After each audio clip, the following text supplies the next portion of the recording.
दधाति पूर्वम् यो वै वेदांश्च प्रहिणोति तस्मै तं हदेवमात्मबुद्धिप्रकाशम् मुमुक्षुर्वै शरणमहं प्रपद्ये। ॐ शान्ति शान्ति शान्तिः। ॐ नमो ब्रह्मादिभ्यो ब्रह्मविद्यासम्प्रदायकर्तृभ्यो वंशर्षिभ्यो महद्भ्यो नमो गुरुभ्यः। सर्वोपप्लवरहितः प्रज्ञानघनः प्रत्यगर्थो ब्रह्मैवाहमस्मि ब्रह्मैवाहमस्मि। ॐ नारायणं पद्मभवं वसिष्ठं शक्तिं च तत्पुत्रपराशरं च व्यासं शुकं गौडपदं महान्तं गोविन्दयोगीन्द्रमथास्य शिष्यं श्रीशङ्कराचार्यमथास्य पद्मपादं च हस्तामलकं च शिष्यं सन्तोटकं वार्तिककारमन्यान् अस्मद्गुरून् सन्ततमानतोऽस्मि। श्रुतिस्मृतिपुराणानाम् आलयं करुणालयं नमामि भगवत्पादं शङ्करं लोकशङ्करं शङ्करं शङ्कराचार्यं केशवं बादरायणं सूत्रभाष्यकृतौ वन्दे भगवन्तौ पुनः पुनः। ईश्वरो गुरुरात्मेति मूर्तिभेदविभागिने व्योमवद्व्याप्तदेहाय दक्षिणामूर्तये नमः। ॐ पार्थाय प्रतिबोधितां भगवता नारायणेन स्वयं व्यासेन ग्रथितां पुराणमुनिना मध्ये महाभारतम् अद्वैतामृतवर्षिणीं भगवतीम् अष्टादशाध्यायिनीम् अम्ब त्वामनुसन्दधामि भगवद्गीते भवद्वेषिणीम् यं ब्रह्मा वरुणेन्द्ररुद्रमरुतः स्तुन्वन्ति देव्यैस्तवैः वेदैः साङ्गपदक्रमोपनिषदैः गायन्ति यं सामगाः ध्यानावस्थिततद्गतेन मनसा पश्यन्ति यं योगिनः यस्यान्तन्न विदुःसुरासुरगणाः देवाय तस्मै नमः। 29 श्लोक। आश्चर्यवत् पश्यति कश्चिदेनम् आश्चर्यवत् पश्यति कश्चिदेनम् आश्चर्यवद् वदति तथैव चान्यः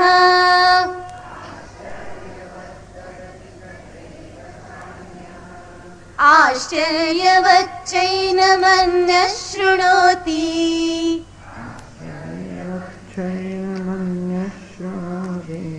श्रुत्वाप्येनं वेद न चैव कश्चित्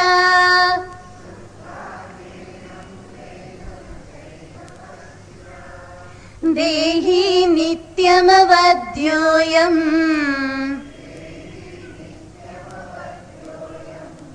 देहे सर्वस्य भारत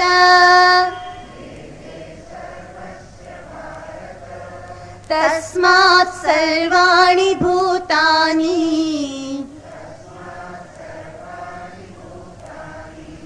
न न त्वं शोचितुमर्हसि स्वधर्ममपि चावेक्ष्य न विकम्पितुमर्हसि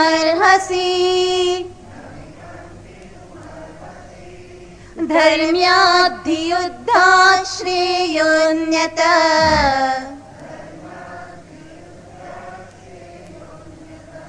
क्षत्रियस्य न विद्यते।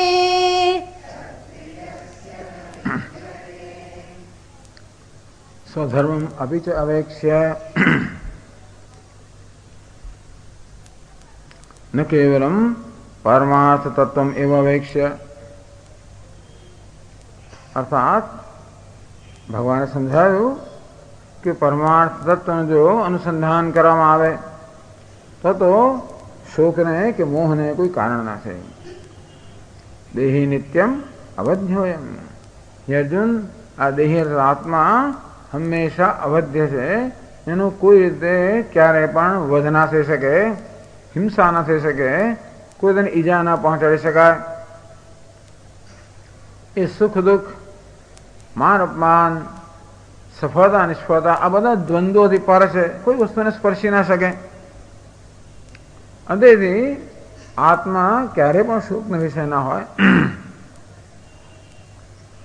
આમ પારમાર્થિક તત્વ જે વાસ્તવમાં એક છે, અદ્વિતીય છે, અવિનાશી તદ્બુદ્ધિ યેન સર્વમિદં તતમ, જેના વડે આ સમગ્ર જગત સર્વવ્યાપ્ત છે, એવું જ સચ્ચિત આનંદ પરમાત્મા છે, અવિનાશી છે, અજન્મા છે।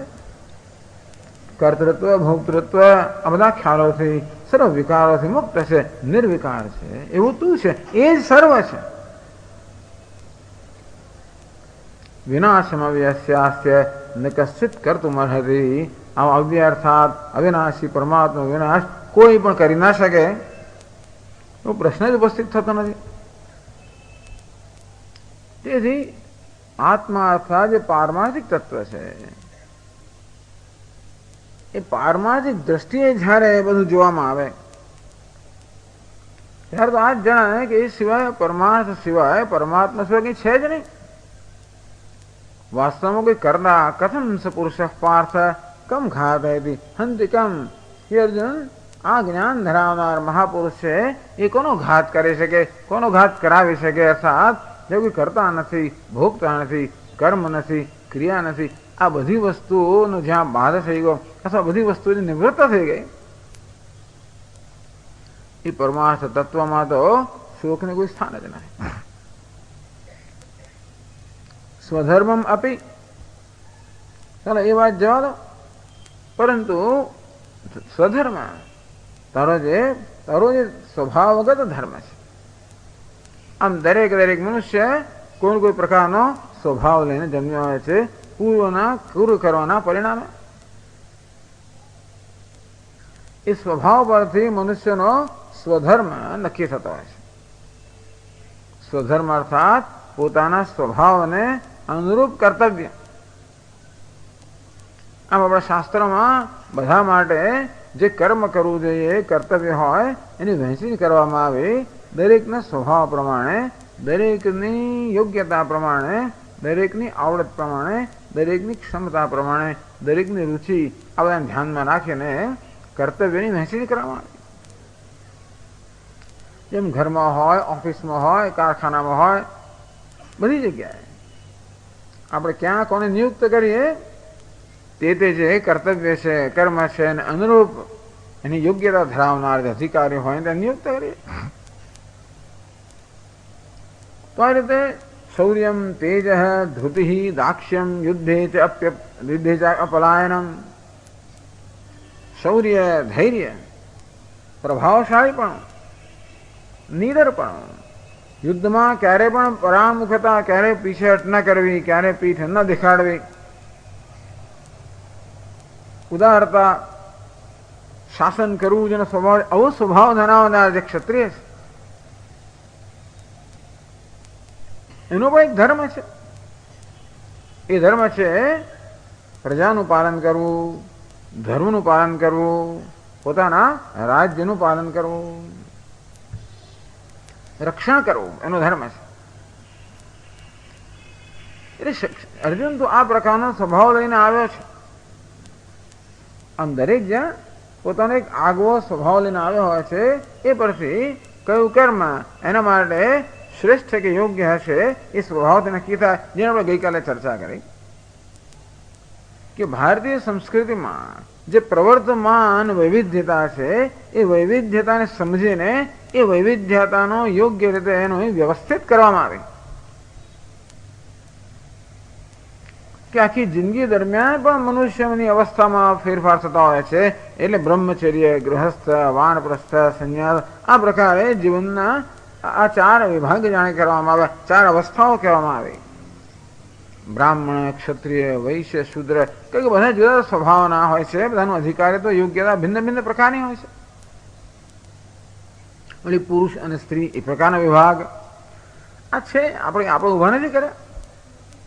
તો જે વિભાગ છે અર્થાત જે સર્જવામાં આવ્યા છે ભગવાન ચોથા અધ્યાયમાં કહે છે ચાતુર્વર્ણ્યમ મયા સૃષ્ટમ ગુણ કર્મ વિભાગ સહ. આ ચાર વર્ણ એ તો આ જગતની રચનાનો એક અંશ છે. એના પર જગત રચાય છે. આ રીતે દરેક મનુષ્યનો એક ધર્મ, એક કર્તવ્ય તેની ચર્ચા કરવામાં આવશે કર્મયોગના સંદર્ભમાં. પરંતુ આ કર્તવ્ય કે ફરજ એની પાછળની ભાવના એ છે કે દરેકે પોતાના તરફથી કશું ને કશું પ્રદાન કરવું જોઈએ, પોતે કંઈક ફાળો આપવો જોઈએ. જગત પાસેથી આપણે સતત લીધા કરતા હોઈએ છીએ, તેથી જગતને પ્રદાન કરવું, યોગદાન કરવું એ પણ આપણું એનું નામ જ કર્તવ્ય. તો આ રીતે બ્રાહ્મણોનું, ધર્મનું, પ્રજાનું, રાજ્યનું રક્ષણ કરવું, શત્રુનો સામનો કરવો, આ બધો ક્ષત્રિયનો ધર્મ એનું કર્તવ્ય છે.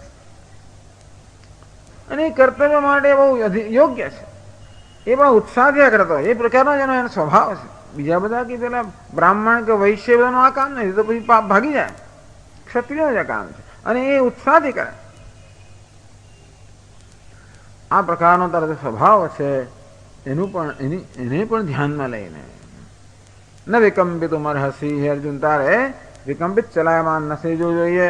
અર્થાત એમ ન માનવું જોઈએ કે તું જે કાર્ય કરવા જઈ રહ્યો છે એ અધર્મ છે. આમ અર્જુને પોતાની રીતે ધર્મની અત્યંત મોટી મીમાંસા કરી અને ભગવાન સમક્ષ જાણે કે બતાવ્યું કે આ જે છે યુદ્ધ એ તો અધર્મ છે ભગવાન, અને હિંસા થશે, અધર્મ કહેવાય. અને ધર્મ યુદ્ધ કરવું અધર્મ છે, હિંસા છે. એટલે ભગવાન કહેવા માંગે ને તો ધર્મ છે. આ ધર્મ અધરો નિર્ણય સ્વતંત્ર રીતે થતો નથી હોતો. ધર્મ અધરો નિર્ણય તો શાસ્ત્રથી થાય. શાસ્ત્ર કે એમને નિર્ણય નથી કરતું, જેમ તેમ ઠોકી બેસાડતું નથી. પરંતુ આ જગતની અંદર એક સંવાદ આ જે પ્રવર્તમાન છે એને અનુસરણ જે કર્મ થાય એને ધર્મ કહેવાય, એને વિરોધી જે કર્મ થાય અધર્મ કહેવાય. એટલે દરેક સંજોગોમાં આપણે એવું કર્મ થાય જે જગતની પ્રવર્તમાન સંવાદ અનુરૂપ હોય.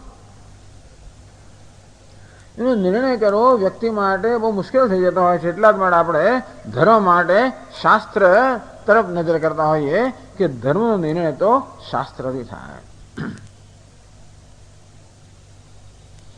અર્જુન, તારા નિર્ણય કરવાનો નથી.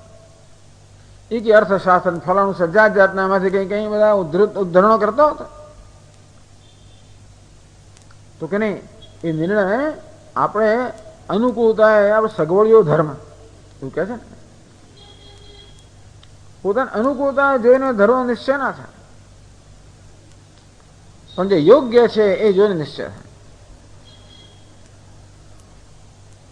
તેથી એ અર્જુન, આ સંજોગોમાં યુદ્ધ કરવું એ તારો ધર્મ છે. ટૂંકમાં ભગવાન જાણે એમ કે તસ્માદ યુદ્ધસ્વ ભારત, ત્યારે યુદ્ધ મહત્વ નથી, યુદ્ધ એટલે કર્તવ્ય. તેથી હે ભારત, હે અર્જુન, તું તારું કર્તવ્ય કર્મ કર. આ સંજોગોમાં જે કરવું જોઈએ તું કર. પછી એના પરિણામની ચિંતા કર્યા વગર અથવા પોતાનો સ્વાર્થ જોયા વગર કે એમાંથી મને શું મળશે ને શું નહીં મળે એ પ્રકારની ગણતરી કર્યા વગર આ સંજોગોમાં જે યોગ્ય છે તું કર. એનું નામ સ્વધર્મ, એનું નામ કર્તવ્ય. અને યુદ્ધ પણ એક કર્તવ્ય છે, એવું આપણી સંસ્કૃતિમાં સ્વીકારાયેલું છે કે જરૂર હોય તો યુદ્ધ પણ એક કર્તવ્ય છે. જ્યાં શત્રુનો સામનો કરવાનો હોય, જ્યાં પ્રજાનું, કે આ બ્રાહ્મણો છે, વૈશ્યો, શૂદ્રો વગેરે પોતાનું રક્ષણ કરી શકે એમ નથી. અને ઘણી વાર પરિસ્થિતિ ઊભી થાય જ્યારે આક્રમણ થતું હોય શત્રુઓનું કે એવા તત્વોનું, ત્યારે એમનું રક્ષણ કરવાની આવશ્યકતા છે. આપણો ધર્મ પ્રેક્ટિકલ છે. બાકી આદર્શ રીતે જોવા જઈએ તો ભગવાન બુદ્ધ વગેરે આપણે એમ શીખવે કે એક જ દુનિયામાં કરુણા સિવાય બીજું કોઈ પણ સાધન હોવું જ ના જોઈએ. અહિંસા પરમો ધર્મ. હિંસા કશું કોઈ પ્રકારની હિંસા થવી જ ના જોઈએ, કોઈ ઘાત થવો જ ના જોઈએ. બધા જ પ્રશ્નો કરુણાથી, પ્રેમથી જ ઉકેલાવા જોઈએ. એવી જાતનો એક મોટો આદર્શ છે ખરો. ટૂંકમાં ખરેખર તો અર્જુને દુર્યોધન પ્રત્યે એવી કરુણા દેખાડવી જોઈએ કે એને કરુણાથી જીતી લેવો જોઈએ. એવું કેમ ના કરે? એવું ભગવાને કેમ ના શીખ્યું? એવી ફરિયાદ કેટલાક લોકોને ભગવદ્ ગીતા માટે છે. ગાંધીજીને આવી ફરિયાદ હતી, આવું કેમ કર્યું ભગવાન? આમ ભગવદ્ ગીતા માટે તો મહાન, એનો માનનો સવાલ જ. પણ આ વિષયમાં એમને જરા થોડોક અસંતોષ ખરો કે ભગવાન અર્જુન આવું કેમ ના કરે? તો કરુણાથી, પ્રેમથી દુર્યોધનને જીતી લે. પણ ભગવાન પ્રેક્ટિકલ છે. અંગ્રેજી ઇનકોરેજેબલ. અમુક વસ્તુઓ આપણે બદલી શકીએ એમ હોતા જ નહીં. ગમે તેટલો પ્રયત્ન કરો તોય પણ બદલી ના શકાય. ગમે તેટલી તમારી કરુણા કે પ્રેમ કામ નથી લાગતું, કારણ કે જે જગ્યાએ તમે કરુણા રેડો છો ત્યાં કંઈક પાત્રતા હોય તો ત્યાં કશું ઉગે, બાકી નથી ઉગતું હોતું. એવા પણ હોય છે બધા. એટલે ભગવાને સ્વયં પ્રયત્ન કર્યો આ યુદ્ધને ટાળવાનો. કોઈ યુદ્ધ ઈચ્છતું નહોતું. પાંડવે પૂરેપૂરા પ્રયત્ન કર્યા, સ્વયં ભગવાને પ્રયત્ન કર્યા, પરંતુ આ દુર્યોધન માને એવો જ નહોતો. અને તે એને કોઈ જીતાયો હતો જ નહીં. અને તો પછી ભગવાન પણ સ્વીકારે છે કે આ છેલ્લે જ્યારે કોઈ વિકલ્પ ના રહે ત્યારે એ રીતે જ આ યુદ્ધ થયું છે. અને ત્યારે યુદ્ધ પણ યોગ્ય છે ક્ષત્રિય માટે. વળી ધર્મ્યાદ યુદ્ધાત શ્રેયોન્યતે ક્ષત્રિયસ્ય વિદ્યતે. મારા યુદ્ધની વાત તો તમે કરો છો બરોબર છે, પણ યુદ્ધ કરતા બીજું કંઈક મારા માટે જો હોય જેનાથી મારા જીવનનું કલ્યાણ થતું હોય તો હું યુદ્ધ નહીં કરું. બીજું કંઈ કહો મને તો કે નહીં. ધર્મ્યાદ યુદ્ધાત અન્ય શ્રેય ન વિદ્યતે. ક્ષત્રિય માટે ધર્મ્ય યુદ્ધ, આ ધર્મ્ય શબ્દ છે. ધર્માત અનપેતમ ધર્મ્યમ. જે ધર્મને અનુરૂપ છે, ધર્મથી ક્યારેય પણ દૂર ના હોય. બોલ, યુદ્ધમાં એ ધર્મ આવ્યો તો તમે ધર્મને અનુસરીને યુદ્ધ કરો. આ પાંડવો ધર્મના પક્ષે છે, એ જ પણ આ ધર્મ યુદ્ધ છે. તદુપરાંત યુદ્ધ કરવાના જે નિયમો બધા હોય છે એ નિયમોનું પાલન કરો તો પણ એ ધર્મ યુદ્ધ છે. તો ભગવાન કહે છે કે પોતાના જીવનનું કલ્યાણ કરવા માટે, એટલે જુઓ આ વર્ણાશ્રમ વ્યવસ્થા છે ને, જે બધા કર્તવ્યની વહેંચણી કરવામાં આવે, બધાને જે ધર્મ કે કર્તવ્ય હોય એની પાછળ એક સમાજ વ્યવસ્થા તો ખરી છે. સાથે સાથે આ વૈદિક સંસ્કૃતિનું આ પ્રકારનું દર્શન છે કે આ કર્તવ્ય કે ફરજ છે એ મનુષ્યને વાસ્તવમાં એની આધ્યાત્મિક ઉન્નતિનું સાધન છે, મોક્ષનું સાધન છે. શ્રેય અન્યત ક્ષત્રિયસ્ય ન વિદ્યતે. અર્જુને માંગણી કરેલી, યશ શ્રેયસ્યાત નિશ્ચિતમ બ્રૂહિતન મેં. હે ભગવાન, જેને નિશ્ચિત કલ્યાણ થવાનો એ આપ મને કહો. ભગવાન કે તારે કલ્યાણ કરવું છે ને, તો આ કર્તવ્ય છે એ મનુષ્યના કલ્યાણનું સાધન છે, એની આધ્યાત્મિક ઉન્નતિનું સાધન છે, જેની ચર્ચા આપણે કર્મયોગ દરમિયાન કરશું. એટલે ગઈકાલે વાત કરી દે પ્રકારે આપણી સંસ્કૃતિમાં મોક્ષ એને જ પરમ પુરુષાર્થ માનવામાં આવે છે. અને શાસ્ત્રો આપણને એ જ માર્ગદર્શન આપે છે કે ભાઈ ધીમે ધીમે કરતા આ મોક્ષ માટે તૈયાર થઈએ. મોક્ષ તો જ્ઞાનથી પ્રાપ્ત થાય, પણ જ્ઞાન ત્યારે જ પ્રાપ્ત થાય જ્યારે આપણું અંતઃકરણ શુદ્ધ થયું હોય ત્યારે. એટલે એવું જીવન આપણે જીવવું જોઈએ જે છે જીવન જીવવાની પ્રક્રિયા દરમિયાન ધીમે ધીમે ધીમે આપણી અંદરની મલિનતા દૂર થવી જાય. આપણે દરેક કોઈને કોઈ પ્રકારની મલિનતા કે દોષ લઈને જન્મ્યા છે, એમાં ના નથી, જન્મ જ ના થયો. આમ દરેકના અંતઃકરણમાં કઈ રાગ દ્વેષ કે કામ ક્રોધ ઓછે વચ્ચે ઊંચે ભરેલા હોય છે. અને એ જ વાસ્તવમાં આ જ્ઞાન, ગઈકાલે આપણે વાત કરી, જ્ઞાન એ પ્રતિબંધકો છે. જ્ઞાન ઉત્પન્ન થવામાં એ આપણે માટે અવરોધરૂપ થઈ પડે છે. એટલા જ માટે જ્ઞાનની પૂર્વ તૈયારી રૂપે અંતઃકરણની શુદ્ધિ આવશ્યક છે. અને જેને કર્તવ્ય કહેવાય, ફરજ કહેવાય, ધર્મ કહેવાય, એ અંતઃકરણ શુદ્ધિનું અર્થાત આપણા હૃદયમાંથી આ રાગ દ્વેષને ક્ષીણ કરવાનું ઉત્તમ સાધન છે.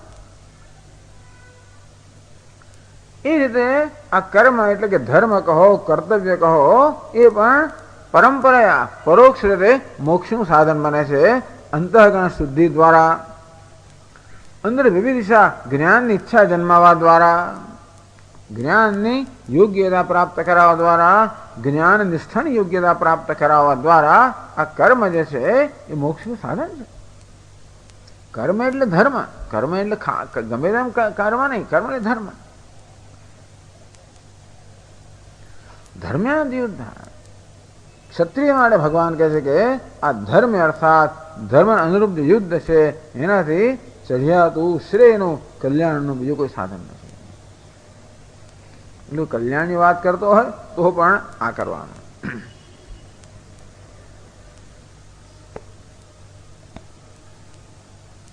ક્ષત્રિયો હિ પ્રજારક્ષણ શસ્ત્ર પ્રાણી પ્રદંડવાન નિર્જિત્ય પર સૈન્યાને ક્ષિતિમ ધર્મેણ પાલે. ક્ષત્રિયે પોતાની પ્રજાનું રક્ષણ કરવું જોઈએ. અને જ્યારે જરૂર પડે ત્યારે હાથમાં શસ્ત્ર લઈને શત્રુનો દંડ કરતા એણે ધર્મનું રક્ષણ કરવું જોઈએ, પ્રજાનું રક્ષણ કરવું જોઈએ. આ રીતે સંગ્રામેશુ અનિવર્તિત્વ, ક્યારે પણ રણમાંથી પરાંગ એટલે પીછેહટ ના કરવી. પ્રજાનામ ચૈવ પાલનમ, પ્રજાનું પાલન કરવું. શુશ્રૂષા બ્રાહ્મણાનામ છે, અને બ્રાહ્મણોની સેવા કરવી. રાજ્ય શ્રેયસ્કર, રાજાનો ધર્મ છે. રાજાનો ધર્મ શું છે? તો એ ક્યારેય પણ યુદ્ધમાંથી એટલે કે ડરી ના જવું, ડરપોક ના રહેવું, પલાયન ના થઈ જવું, જે કઈ મુશ્કેલીઓનો સામનો કરવા. હવે બધાનું જીવન યુદ્ધ સમાન જ છે. ક્ષત્રિય માટે પેલું પણ દરેકને ગઈકાલે વાત કરી તેમ પોતાના કર્તવ્યનું પાલન કરતા કરતા ઘણી મુશ્કેલીઓ પડતી હોય છે. એવું કોઈ પણ નથી જેને કર્તવ્યના પાલન મુશ્કેલી ના આવે છે. જો બરોબર આપણે કરવા માંગતા મેં કહ્યું જે લોકો વેપાર કરે એ લોકોને પણ ઘણા બધા તપસ્યા કરવી પડતી છે. દિવસ રાત કામ કરવું પડે, ક્યાંય મુસાફરી કરવી પડે, શું કરવું પડે. એમને પૈસા નથી મળતા. બ્રાહ્મણે તો તપસ્યા કરવી જ પડે, શૂદ્ર બધાને કરવી પડે. તો આ રીતે બ્રાહ્મણોની સેવા કરવી, પ્રજાનું રક્ષણ કરવું, આ બધો ક્ષત્રિયનો ધર્મ છે. એ પ્રકારે કરતા કરતા અર્જુન તું તારા જીવનનું જે કલ્યાણ છે એ કલ્યાણ કરીશ. અર્જુને શું કહેલું? નચ શ્રેયોનું પશ્યામી હત્વા સ્વજન માહવે. તમે જોજો હવે આપણે બહુ પણ આ એક એક વાક્ય દ્વારા અર્જુને જે કહેલું ને એ બધાનો ઉત્તર ભગવાન આપે છે. જે યુદ્ધ માટે અર્જુનનો આવો અભિપ્રાય હતો એ યુદ્ધને ભગવાન કહે છે ખરેખર એનું દર્શન, એની દ્રષ્ટિ કેવી હોવી જોઈએ. આ દ્રષ્ટિનો સવાલ છે. આ જ સંજોગોને અર્જુને કહ્યું તો મૂલ્યા નચ શ્રેયોનું પશ્યામી હત્વા સ્વજન માહવે. હે ભગવાન, મારા સ્વજનોની આ યુદ્ધમાં હિંસા કરે ને મારું કોઈ કલ્યાણ થાય એ મને જણાવે. ભગવાન શું કહે? ધર્મ્યાદ યુદ્ધા શ્રેયન્યત ક્ષત્રિયસ્ય ન વિદ્યતે. ક્ષત્રિય માટે તો આ ધર્મ યુદ્ધ કરતા વધારે શ્રેય છે જ નહીં. અર્જુન કહે છે મને કોઈ શ્રેય દેખાશે? ભગવાન કે આમાં શ્રેય છે. સારું ભગવાન, ચાલો આપ કહો છો એ પ્રમાણે યુદ્ધ મારું કર્તવ્ય તો ખરું, પણ કોની સાથે યુદ્ધ કરવું એ તો આપ જુઓ. આ ભીષ્મ, દ્રોણ વગેરે બધા ગુરુઓ મહાનુભાવો સાથે યુદ્ધ કરવાનું છે. ગુરુન હત્વા હિ મહાનુભાવાન શ્રેયો ભોક્તુમ ભૈક્ષ્યમપી હે લોકે કથમ ભીષ્મ ભામ સંખ્યે દ્રોણંચ વિદુસુત. હું કઈ યુદ્ધથી ડરતો નથી મહારાજ, મેં યુદ્ધ કરવાના ના નથી પાડી, પણ આ મહાનુભાવ આ ગુરુજનો એમની સાથે યુદ્ધ કરવાના તો પ્રશ્ન છે ને. અને તેથી સ્વજનો સાથે યુદ્ધ કરવું, આ ગુરુજનો સાથે યુદ્ધ કરવું, મહાનુભાવ સાથે યુદ્ધ કરવું, એ તો હિંસા જ છે ને. એ તો અધર્મ કહેવાય કે ના કહેવાય?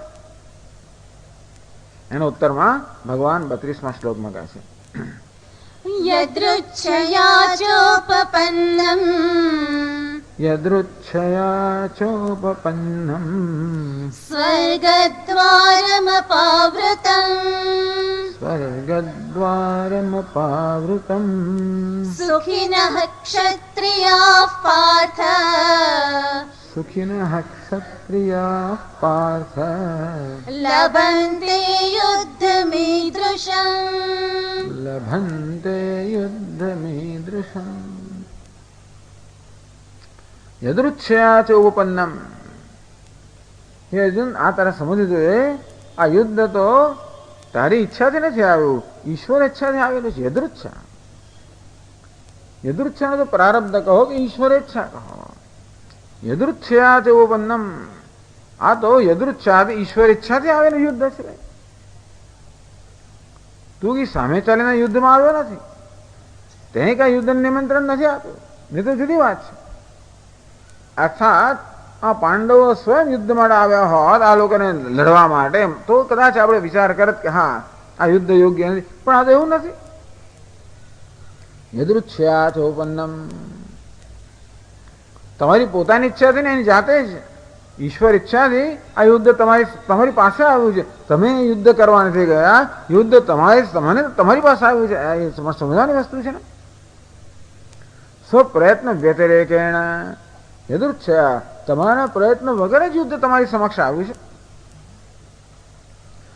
વળી કેવું છે? સ્વર્ગદ્વારમ અપાવૃતમ, આ સ્વર્ગના દ્વારને ખોલી નાખનારો યુદ્ધ છે. યુદ્ધથી સ્વર્ગ પ્રાપ્ત થશે. આ સ્વર્ગ વસ્તુ ક્ષત્રિયોને બહુ પ્રિય છે. ક્ષત્રિયો યશ પ્રિય હોય, એમને ધન સંપત્તિ કરતા પણ યશ. એટલે આ ક્ષત્રિય માટે આ લોકમાં શું જોઈએ? યશ જોઈએ, અને પરલોકમાં સ્વર્ગ જોઈએ. તો ક્ષત્રિય ખુશ છે. દશરથ રાજા વગેરે આ બધા વચનનું પાલન કરવાની જરૂર છે. એટલા જ માટે કે આ લોકમાં મારો યશ કીર્તિ એમાં ક્યાંય આંચ ના આવી જાય. રઘુકુલ રીત સદા ચલી જાય, પ્રાણ જાય અરુ વચન ના જાય. આ વચનનો ત્યાં વચનથી હું ફરી જઉં તો મારા સમાન અપકીર્તિ કોઈને ના થાય, એ હું સ્વીકારી ન શકું.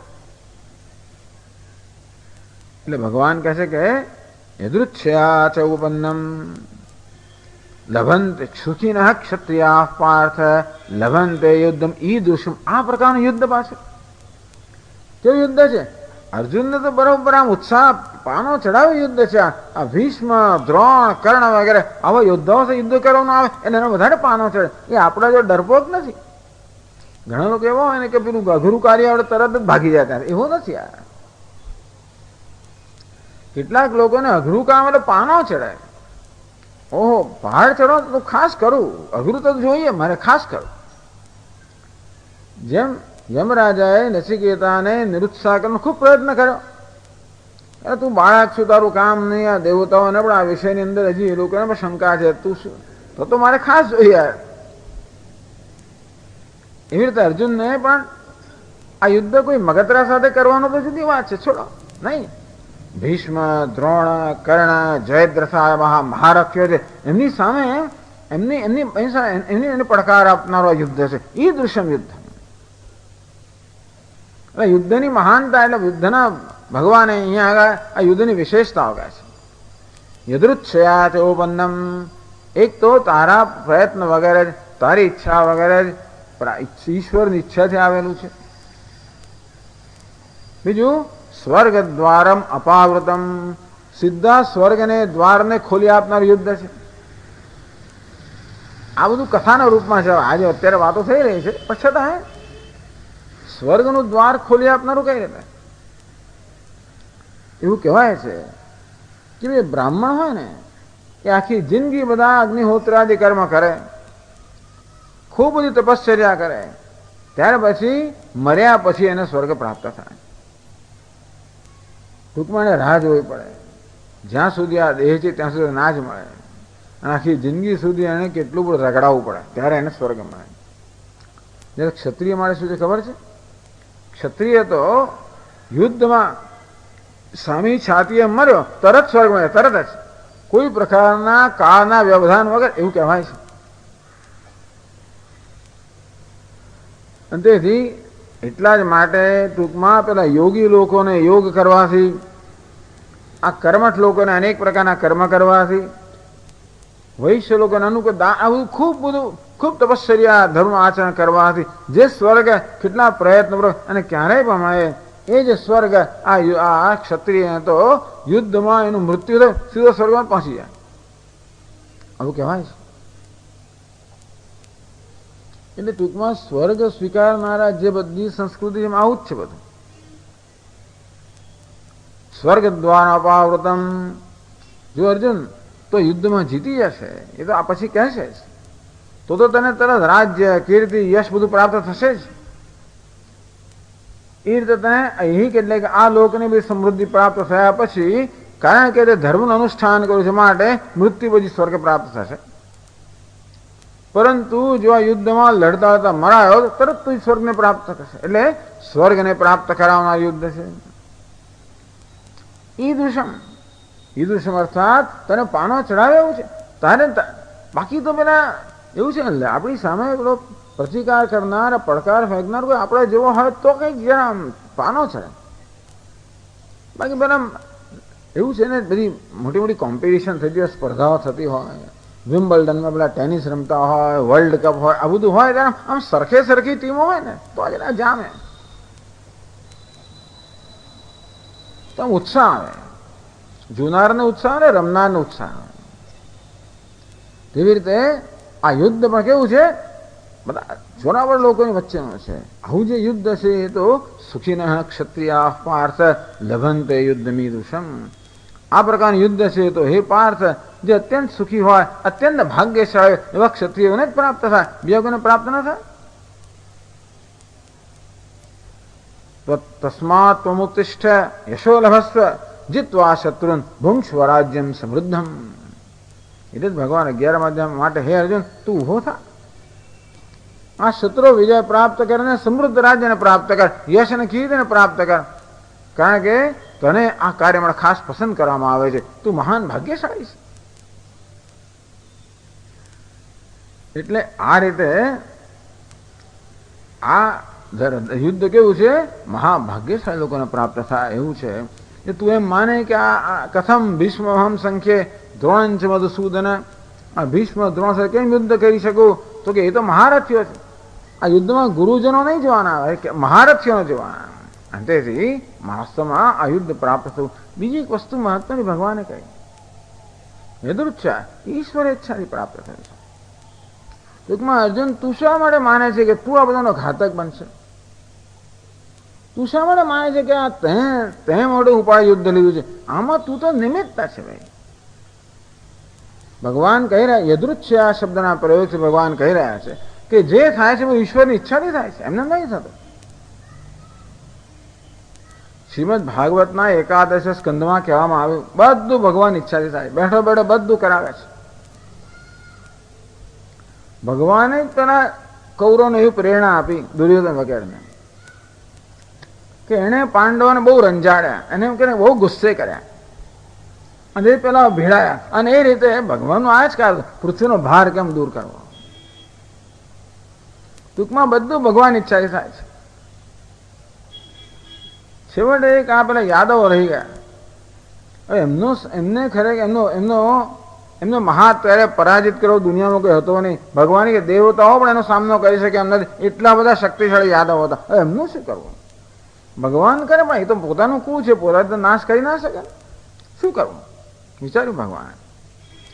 પછી થયું કે જો જેવી રીતે વાંસના વનમાં આ વાંસ પરસ્પર ઘસાય, એમાંથી પછી અગ્નિ નીકળે અને વાંસના બંને મારી નાખે, તેવી રીતે આ બધા યાદો પરસ્પર ઘસાય, એમાંથી અગ્નિ નીકળે, એનાથી આ બળી, એ પ્રકારે એનો નાશ કરો. બેઠા બેઠા આ ધંધો કરે, પૃથ્વીનો ભાર ઉતારો. યદૃચ્છયા ચ ઉપન્નમ. હે અર્જુન, આ તો આખી મળી બહુ યોજના, મોટી યોજના, વૈશ્વિક યોજના છે. તને તું એમ શા માટે તારે બધો યશ કે અપયશ તારા માથે છે ને? નિમિત્ત માત્રમ ભવ સવ્ય સાચિન. હે અર્જુન, તું નિમિત્ત છે. તે કઈ યુદ્ધ ઉભું નથી કર્યું. યદૃચ્છયા, આ તો આ સમષ્ટિની આખી યોજના છે. આ સમષ્ટિનો એક કાર્ય છે. આ બધા અસુરો જે આ બધા પાંડવોના બધા રાજા કૌરવો અને રાજાઓના રૂપમાં જન્મ લીધેલો છે, એ બધાનો વધ કરવાની એક જ રીત છે. બીજી કઈ રીત છે? એટલા જ માટે આ બધું ઊભું થયેલું છે. અને એમાં તું તો નિમિત્ત છે. જે કોઈને જે કંઈ પ્રેરણા મળે, એ પછી દુર્યોધન હોય કે ભીષ્મ હોય કે દ્રોણ હોય, એ બધાને પ્રેરણા મળી. હવે આપણને સમજ ના પડે કે આવું ભીષ્મે આમ કેમ કર્યું, દ્રોણે કેમ કૌરવોનો પક્ષ લીધો, એમને ખબર ના પડે કે આવું કેમ અમે નિર્ણય લીધો. પણ શાયદ એવું જ થાય. હવે આપણે ખબર નહીં પડે આવું મેં કેમ કર્યું. તે સમજવું કે આ એ બેઠો બેઠો કરે છે. જ્યારે સમજ ના પડે ને ત્યારે આ વસ્તુ જાણે કે આ કરી રહ્યો છે ભગવાન. એવો કેમ નિર્ણય લીધો કે મારે 2 મુક્કા ખાવા પડે? તો કે ખવડાવવા હશે તમારે. ઘણી એવો નિર્ણય લેવડાવે પાસે 2 પડે, જરૂરી હશે. સામે ચાલીને ઘણી વાર આપણે મુશ્કેલી નોતરી લેતા હોઈએ છીએ, એવું થતું હોય છે. એનો અર્થ એ થયો કે કંઈક હશે કારણ.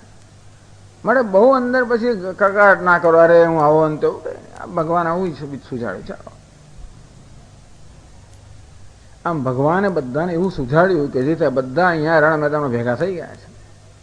કોણ કયા પક્ષમાં? મહાભારતની કથાઓ બધી વાંચો ત્યારે ખબર પડે કે કેવું કેવું થાય છે બધું. પેલો રૂકમાં અહીંયા આવ્યો પાંડવોને મદદ કરવાને, દુર્યોધને કેવો નામ કરી કરીને કેવો પોતાના પક્ષમાં લીધો. એવી બધી ચાલ ચાલે છે. આ બધું યોજનાપૂર્વક થાય છે. એવું હોવાના કારણે યદૃચ્છયા ચોપન્નમ, જે ઘટના બને છે, ઘટના વૈશ્વિક ઘટના છે. આ બધું માત્ર નિમિત્ત છે. દોરી સંચાર કરનાર તો ભગવાન છે, અને એ જ પેલો દોરી સંચાર કરે છે. આપણે તો પ્યાદા છે એના હાથમાં. કઠપુત્રીનો સંચાર કરે એવું છે. એટલે બહુ વહેમ ના રાખીશ તારા મનમાં અર્જુન કે મેં આ બધું ઉભું કરું, હું કરી રહ્યો છું. કશું એવું નથી. અંતેથી તારે તારો ભાગ ભજવવાનો છે. આ વૈશ્વિક એક નાટક છે ને, એમાં જે પાત્ર માટે તને નિયુક્ત કરવામાં આવ્યો છે એ ભાગ તો બરોબર ભજવો. એ માટેની બધી સામગ્રી તને આપવામાં આવી જ છે.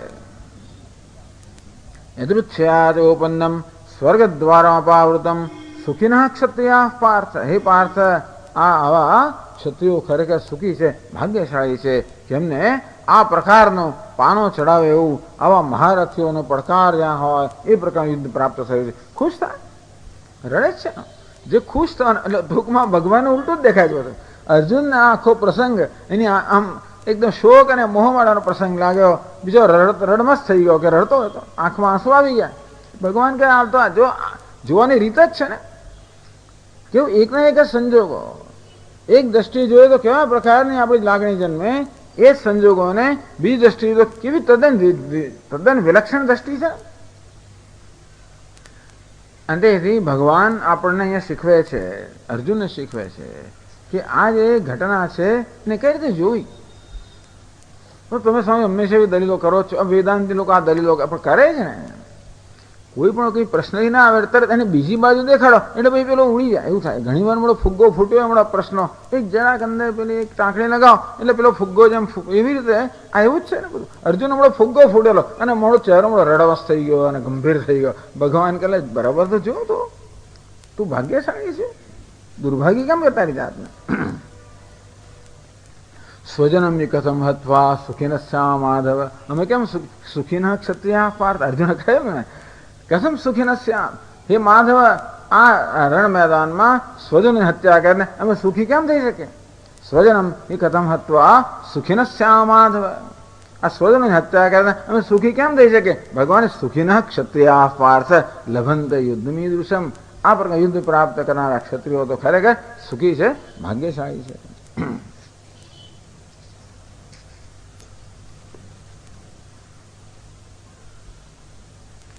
મહારાજ આપ કહો છો વાત તો બરાબર છે, સ્વર્ગનું દ્વાર ખોલનારું છે અને બધું કરનારું છે, બાપ મહારાજ નથી જોયું તું. ધારો કે એવું કહે તો શું કરીએ? ટૂંકમાં આ યુદ્ધને કારણે આ યુદ્ધ કેવું મહાન છે, કેવો મહાન લાભ છે. ધારો કે અર્જુન અત્યારે અર્જુનનો મૂળ જ એવો છે ને, એને આમ જરા ઉત્સાહિત કરવો, ઉત્તેજિત કરવો જરા અઘરો છે અત્યારે. અર્જુન કે મારે સ્વર્ગ નથી જોઈતું, મારે કીર્તિ નથી જોઈતું, યશ નથી જોઈતું. આગળ કહ્યું ન કાંક્ષે વિજયમ કૃષ્ણ ન ચ રાજ્યમ સુખાની છે. તમે યાદ છે ને બધા શ્લોકો પહેલા અધ્યાયના અર્જુનના બધા વચનો. ન કાંક્ષે વિજયમ કૃષ્ણ ન ચ રાજ્યમ સુખાની. એ ભગવાન શ્રી કૃષ્ણ મને વિજયની આકાંક્ષા નથી, મને સુખની રાજ્યની કશાની આકાંક્ષા નથી. અભિ ત્રૈલોક્ય રાજ્યસ્ય હેતો કિન મહી કૃતે એતાન હંતુમિચ્છામિ ઘ્નતોપી મધુસૂદન. હે મધુસૂદન, આ બધા લોકો મારો વધ કરે તો પણ હું એમનો વધ નહીં કરું. પૃથ્વીનું રાજ્ય તો જવા દો, ત્રણેય લોકનું રાજ્ય પ્રાપ્ત તો પણ હું વધ નહીં કરું. મેં કહ્યું તો ખરું મહારાજ કે મારે નથી જોતું સ્વર્ગ, સ્વર્ગ દ્વારા અપાવ મારે નથી જોઈતું. કોઈ સંજોગોમાં આ લોકોનો વધ ના કરો. એવી રીતે એટલે યુદ્ધ નહીં કરવાનું અર્જુનને જે દલીલ હતી એના સંદર્ભ ભગવાન 33મા શ્લોકમાં કહે છે. અથ ચેત્વમિમં ધર્મ્યમ અથ ચેત્વમિમં ધર્મ્યમ સંગ્રામં ન કરિષ્યસી સંગ્રામં ન કરિષ્યસી તત સ્વધર્મં કીર્તિં ચ તત સ્વધર્મં કીર્તિં ચ હિત્વા પાપમવાપ્સ્યસી હિત્વા પાપમવાપ્સ્યસી. હવે તો પ્રત્યવાય દોષ ભગવાન કહે છે. યુદ્ધ કરીશ તો તેના લાભ થશે, પણ નહીં કરું તો શું ગેરલાભ થશે પણ જાણવું જોઈએ. બંને વસ્તુ છે. યુદ્ધ કરવાથી શું લાભ થાય એ ભગવાને બતાવ્યું, પણ ન કરવાથી શું ગેરલાભ થાય એ બધું જાણી લે પછી નક્કી કરજે. એટલે આ બે વસ્તુ છે. જે સંજોગોમાં જે કરવું જોઈએ આપણે કરીએ તો આપણે મહાન લાભ થાય. તમે દુન્યવી લાભ ઈચ્છતા હો તો એમ તે મળે, દુનિયાવી લાભ ન ઈચ્છતા હો તો તમને આધ્યાત્મિક લાભ થાય અંતઃકરણ શુદ્ધિ રૂપી. પરંતુ જે સંજોગમાં જે કરવું જોઈએ એ ન કરીએ તો પાપ લાગે. એટલે આ એક સિદ્ધાંત યુદ્ધ અકારણે પ્રત્યવાય મીમાંસક લોકો કહે કે ન કરો તો તમને પ્રત્યવાય લાગે. પ્રતિવાય એટલે ઉલટી દિશામાં તમે પડો, પતન થાય તમારું. ટૂંકમાં આપણે જો આપણા કર્તવ્યનું પાલન કરીએ તો આપણે ઉર્ધ્વગતિ થાય, આપણે આધ્યાત્મિક ઉન્નતિ થાય. પરંતુ જે સંજોગોમાં જે ધર્મ હોય કર્તવ્યનું પાલન ન કરો તો તમારું પતન થાય, પાપ લાગે, નરકમાં જવું પડે. મીમાંસકોને સમજાયું છે ને, તમે જઈ રહ્યા છો, જુઓ છો કે રસ્તામાં કંઈક બિચારો કોઈ માણસ મદદની જરૂર છે અને તમે ના હું તો નહીં કરો એમ જતા રહો, એ પાપ થાય.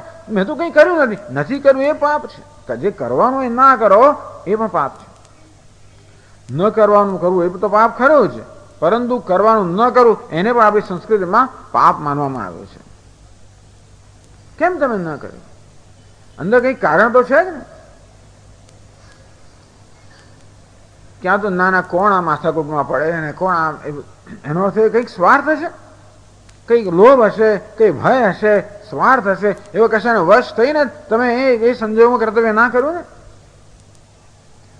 એટલે જે કરવું જોઈએ ના કરીએ એ પણ પાપનું, એ પાપનું સાધન એ ભગવાન કહે છે. અથ ચેત, જો તું ના કરે તો એમ ધર્મ્યમ સંગ્રામમ ન કરિષ્યસી. આ ધર્મ ભાઈ પાછો ભગવાન તો આ ધર્મને અનુરૂપ, ધર્મથી ક્યારે પણ અલગ ના હોય એ પ્રકારનો આ સંગ્રામ હશે. બીજો કઈ સંગ્રામ તો તમે ના કહેતા રહેજો. બીજો કઈ સંગ્રામ તો તારો સારથી જ ના બન્યો હોત, બીજો કઈ સંગ્રામ હોત તો તને આવી પ્રેરણા ના મળી હોત. હું તારો સારથી એમને બનું એમ લાગે તને? ધર્મીય સંગ્રામ છે એ બધી. ધર્મ યુદ્ધ કોને કહેવાય એના બહુ બધા નિયમો છે. ન કુટૈ આયુધૈ અન્યાત, તમારે કપટ કરીને કપટથી કોઈને હનન ના કરવું જોઈએ. જાત જાતના નિયમો છે બધા. કોઈ ઉભો રહી ગયો હોય, બેસી ગયો હોય, હાથ જોડેલો હોય, દીન હોય, ભાગી રહ્યો હોય, બીજા સાથે યુદ્ધ કરી રહ્યો, ઘણા નિયમો છે કે તમારે પાસે ધર્મ યુદ્ધમાં આવું ધ્યાન રાખવાનું હોય છે. એ પ્રકારનું યુદ્ધ અર્જુન કરે તો એને ધર્મ યુદ્ધ કહેવાય. ધર્મ્યમ સંગ્રામમ ન કરી શશી. આ સંગ્રામ છે તો વાસ્તવમાં ક્ષત્રિયના ધર્મનું પાલન કરવાની એક મહાન તક છે. એને કર્મયોગમાં આપણે શીખવામાં આવે છે જે કર્મ છે તે તો વાસ્તવમાં આપણી ઉન્નતિ કરવાની એક તક છે. એને જવા દીધી, અર્થાત એ તક જવા દીધી આપણે. ન કરી શશી જો નહીં કરે તો કેમ નહીં કરે? આવી રીતે ના ના એમની સાથે મારે યુદ્ધ ના થાય, મને તો આ નથી જોઈતું, આ તો અધર્મ, એવી જાતની બધી વાતો કરે ને તું આ યુદ્ધ સંગ્રામ નહીં કરે. તત સ્વધર્મમ કીર્તિમ ચ હિત્વા પાપમ અવાપ્સ્યસી. તો અબાધનો નાશ થશે. તો સ્વધર્મમ, આ તો ધર્મ છે એનો પણ નાશ થશે. લોકતો વા ભીત પરાવૃત્તો ભવિષ્યતિ ચેત. તું ભયથી ભાગી જશે અથવા તો ટૂંકમાં ભયથી ગમે તે મોહથી ભાગી જશે. અર્જુન આ કર્મનો ત્યાગ કરવા તૈયાર થઈ રહ્યો છે, પણ તો મોહથી ત્યાગ કરવા તૈયાર, સમજથી નહીં. મોહાત તસ્ય પરિત્યાગ તામસઃ પરિકીર્તિતઃ. તો તત્સ્વધર્મ, તારો ધર્મ અર્થાત ક્ષત્રિય ધર્મ છે એનો નાશ તથા એનો ત્યાગ થયો ગણાશે. કીર્તિમ છે, તારી કીર્તિ જતી રહેશે. આ એક ક્ષત્રિય માટે છે ને આ એક પેલું શું કહેવાય ને, પેલું એક સેન્સિટિવ પોઈન્ટ. કીર્તિની વાત આવે એટલે તરત પેલાનો તો પેલી શું નસ, એવી નસ દબાવે ને, દુઃખથી નસ દબાવવી. કીર્તિની વાત આવે ને તરત જો અર્જુન તારે બીજું કઈ નથી કહેતા, તારું રાજ જશે ને પૈસા જશે એને ચીન પડી નથી, પણ કીર્તિ તારી જશે. ધર્મ છે, અર્જુન તો ધર્મનિષ્ઠ છે અને એની દ્રષ્ટિએ તો યુદ્ધ ન કરવાની પાછળ ધર્મ એનું કારણ છે. ટૂંકમાં અર્જુનની જે આ દ્રષ્ટિ છે કે યુદ્ધ ના કરવું છે, એની દ્રષ્ટિએ તો હું ધર્મનું પાલન કરતો કે ના, ખોટી વાત છે. આ યુદ્ધ કરવું એ ધર્મ છે, ન કરવું એ અધર્મ છે. એમ કરવાથી કીર્તિનો પણ નાશ થશે. ભલે નથી જોઈ પાપમ અવાપ્તા, નરકમાં જવું પડશે. અર્જુન કહે છે કર્મ કરવાથી નરકમાં જવું પડે. નરકે નિયતમ વાસ ભવતી ઇત્યનુશુશ્રુમા. મહારાજ જો આ ધર્મ આ યુદ્ધ કરીશું તો બધા નરકમાં જવું પડે કે નહીં કરવાથી નરકમાં જવાશે. હિત્વા પાપમ અવાપ્સ્યસી. આ રીતે કે પાપમેવાશ્રયરસ્માન હત્વૈતાન આતતા. અર્જુન કહે છે કે ભગવાન આ આતતાયનું યુદ્ધ હત્યા કરે અમને પાપ લાગશે, તો નહીં કરવાથી પાપ લાગશે. એતાન હંતુમ ઈચ્છામિ ઘ્નતોપી મધુસૂદન. તો કે નહીં, તું મરી જઈશ તો એમ ના માનીશ કે ઉપકાર કરી રહ્યો છું. તું તો સામનો નહીં કરે તો વાસ્તવમાં એ ધર્મનો ત્યાગ થયો ગણાશે, અધર્મનો આચરણ ગણાશે, તને પાપ લાગશે, તારે નરકમાં જવું પડશે. આ બે નસ છે એની. એક તો આ લોકમાં તારી કીર્તિનો નાશ થશે અને પરલોકમાં સ્વર્ગનો નાશ થશે. એટલે આ તારો નિર્ણય એ ધર્મના અનુરૂપ નથી. અનાર્યજુષ્ટ્યમ અસ્વર્ગ્યમ અકીર્તિકરમ અર્જુન. ભગવાને કહી દીધું અનાર્યજુષ્ટ્યમ, આ તારું પગલું જે તારો નિર્ણય છે એ આર્યને સાજે એવો નથી. અસ્વર્ગ્યમ એ સ્વર્ગ અપાવનારો નથી. અકીર્તિકરમ એ કીર્તિનો નાશ કરનારો છે. આને કહેવાય પ્રત્યવાદ. એટલે ભગવાને બંને વસ્તુ કહી.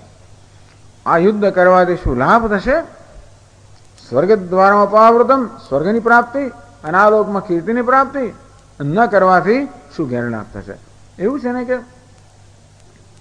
આ પ્રકારની રીત અજમાવામાં આવે છે. જે પેલો રજોગુણી હોય ને એને તમે જયારે પ્રલોભન આપો તરત કામ કરે.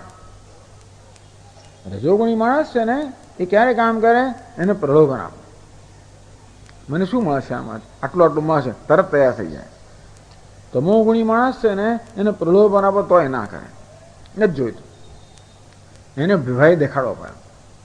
એ દંડાથી કામ કરે એટલે ભય દેખાડો કે તું નહીં કરે તો પાપ લાગશે. આ રીતે રોજ આપણે આ વ્યવહારમાં થતું જાય છે. ઘરમાંય કરીએ ને, નોકરીમાં થાય ને, બધી જગ્યાએ થાય.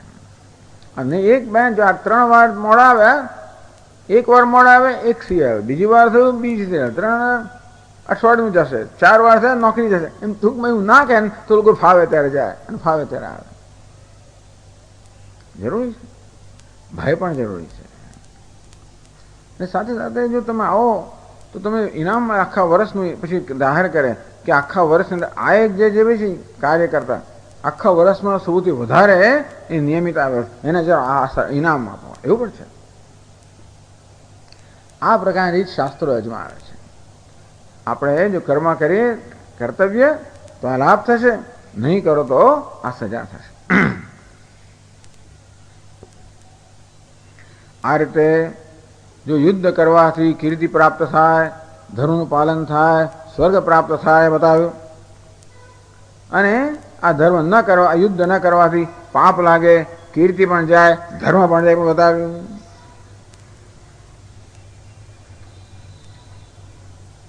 હવે કહે છે કે તું ધર્મ નહીં, આ યુદ્ધ નહીં કરતો બીજું શું ગેરલાભ થશે, એ વાત 34મા શ્લોકમાં કહે છે. અકીર્તિમ ચાપી ભૂતાની અકીર્તિમ ચાપી ભૂતાની કથયિષ્યન્તિ તે વ્યયામ કથયિષ્યન્તિ તે વ્યયામ સંભાવિતસ્ય ચા કીર્તિઃ સંભાવિતસ્ય ચા કીર્તિઃ મરણાદતિરિચ્યતે મરણાદપિરિચ્યતે. અર્જુન, માત્ર કીર્તિનો ક્ષય થશે એમ નહીં, અકીર્તિ પ્રાપ્ત થશે. અકીર્તિ એટલે આગળ કહ્યું કે સ્વધર્મમ કીર્તિમ હિત્વા પાપમ અવાપ્સ્યસી. તારા ધર્મ છે, કીર્તિ, આ બધાનો નાશ થશે. એટલું નહીં, પણ અકીર્તિ પ્રાપ્ત થશે. આપણે એક દુઃખથી નશ છે અકીર્તિ. અકીર્તિમ ચાપી ભૂતાની કથયિષ્યન્તે અવ્યયામ. દીર્ઘકાળ સુધી આ બધા લોકો તારી અપકીર્તિનું ગાન કરશે. પાછા અમે એવું છે ને, આપણે તારા મારા જેવા હોય તો કોઈ જાણે એને શું કર્યું, પણ અર્જુનની વાત જુદી છે ને. ઇતિહાસમાં લખાય છે આ તો બધું. આપણે જીવન મરી ગયા કોઈ નોંધે નથી લેતો, કશું નહીં કરે. પણ જે પ્રાઇમ મિનિસ્ટર હોય, પ્રેસિડેન્ટ હોય, એવા બધા અત્યારના તો ઇતિહાસમાં નામ લખાય ને એમના. તો એમણે શું કર્યું, ના શું કર્યું, ઇતિહાસમાં લખાય. અને વર્ષો સુધી કેટલી પેઢીઓ આવે એનો અભ્યાસ કરશે ને. અત્યારે આપણે પેલા બાબરે શું કર્યું, હુમાયુએ શું કર્યું, ના ઔરંગઝેબે શું કર્યું, હજી આપણે વાતો કરીએ છીએ ને, હજી ચાલ્યા જ કરશે. તેમ ગાંધીજીએ શું કર્યું, નહેરુજીએ શું કર્યું, ઇન્દિરાજીએ શું કર્યું, આણે શું કર્યું, આ તો ઇતિહાસકારો હંમેશાનું વિશ્લેષણ કર્યા જ કરશે. શંકરાચાર્ય શું કર્યું, વેદવ્યાસે શું કર્યું, મનુસ્મૃતિએ શું કર્યું, એ છોડે નહીં કોઈ. એને કેવો કેવો માણસ જે ખોડ ખાપણ કાઢો, એ મનુસ્મૃતિ બિચારા મનુ ભગવાન જોયો તો એમ લાગે છે કે બહુ, કારણ કે કેટલી ટીકાઓ નિંદાઓ બધું થાય છે. વર્ણાશ્રમ ધર્મ કહો, મનુસ્મૃતિ કહો. અર્જુન, આ તો મહાભારતનું યુદ્ધ છે. તને ખબર છે જોવા મળે કોણ આવેલા છે? આ દેવર્ષિ લોકો છે, દેવતાઓ છે, ઋષિ મુનિઓ બધા જોઈ રહ્યા છે. પણ એટલું જ નહીં, પરંતુ આ મહાભારતની કથા હંમેશમાં થયા કરશે. અને કથા થશે ત્યારે એમાં શું આવશે? અર્જુન યુદ્ધથી ભાગી ગયો નથી, ધર્માત્મા. એમ આગે ધર્માત્મા નથી, આગે શુરવીર નથી. તું યુદ્ધમાંથી પલાયન થઈ એટલે યુદ્ધનો ત્યાગ કરશે તો આ પ્રકારની છાપ તારી પડશે કે અર્જુન એ ધર્મનો ત્યાગ કરે, એ ધર્માત્મા નથી. અર્જુન ડરપોક છે, શુરવીર નથી. એ પ્રકારની કથા એ લોકો પછી તો જેવી રીતે આમ આ લોકો પેલા કથા કરો કરે ત્યારે એક પ્રસંગ લઈને એવો આમ ચગાવે, પછી કઈ એનો પ્રસંગ આમ ચગાવી વિચારી કઈ મંથરા. તેમ રામચંદ્રજી, લક્ષ્મણજી, ભરતજી, કેટલી બધી વિસ્તારથી કથા કરે. કથા કરે તો બધું કરે. કોઈને કીર્તિ ગાય તો વિસ્તારથી ગાય, અને અપકીર્તિ ગાય તો વિસ્તારથી જ ગાય. તે તારું શું કહે ખબર છે અર્જુન? આ કથાની અંદર અપકીર્તિ ગવાશે. અકીર્તિમ ચાપી ભૂતાની કથયિષ્યન્તિ તે અવ્યયામ. દીર્ઘકાળ સુધી આ કથાઓ થશે. અને ઋષિમુનિઓ આ બધી કથાઓ તો કહે છે તુલસીદાસજી મહારાજ કે સનત કુમારો વગેરે પણ જ્યારે પોતાના લોકમાં જાય ત્યારે ત્યાં જઈને રામજીની કથા કરે. તે બ્રહ્માજીને સંભળાવે, પેલા સ્વર્ગમાં બીજા દેવતાઓને સંભળાવે. તેવી રીતે આ લોકો બધે ચારે બાજુ સંભળાવે છે. બ્રહ્મલોકમાં કથા થશે, સ્વર્ગમાં કથા થશે, પૃથ્વીમાં થશે, ચારે બાજુ આ બધી કથાઓ થશે. અને એમાં આ જ વસ્તુ આવશે કે અર્જુન ધર્માત્મા પણ નથી, શુરવીર પણ નથી, એમ કરીને અકીર્તિમ ચાભિભૂતાની કથયિષ્યન્તિ અવ્યયામ, દીર્ઘકાળ સુધી. ટૂંકમાં તારી કીર્તિ જતી રહેશે એટલું નહીં, પરંતુ અકીર્તિ પ્રાપ્ત કરીશ. તો અકીર્તિ પ્રાપ્ત કરીશ એટલું નહીં, પરંતુ આ બધા લોકો એની વાતો કર્યા કરે છે ક્યાંય દીર્ઘકાળ સુધી. ભલે મહારાજ થાય, ધારો કે અર્જુન કહે કે યુદ્ધની અંદર કદાચ હું મરી જવું, એને કરતા અકીર્તિ શું ખોટી? આ યુદ્ધ એટલે મહારાજ કંઈ કહેવાય નહીં. ન ચૈતદ વિદ્મઃ કતરન્નો કરીએ યદ્વા જયમ યદિવાનો જયહુ. આ યુદ્ધમાં અમે જીતીએ કે આ લોકો જીતે, એમાં શું સારું કહી શકતા નથી. અમે જીતીશું કે એ લોકો જીતે કહી નહીં શકીએ. અને તેથી આવા યુદ્ધમાં, ઘોર યુદ્ધની અંદર પોતાનું મરણ થાય એના કરતાં ભલે ને અપકીર્તિ થાય, મારું આત્મરક્ષણ તો થશે. એટલે કહે છે સંભાવિતસ્ય ચા કીર્તિ મરણાદ અતિરિચ્યતે. તને નહીં અર્જુન સારું નહીં લાગે?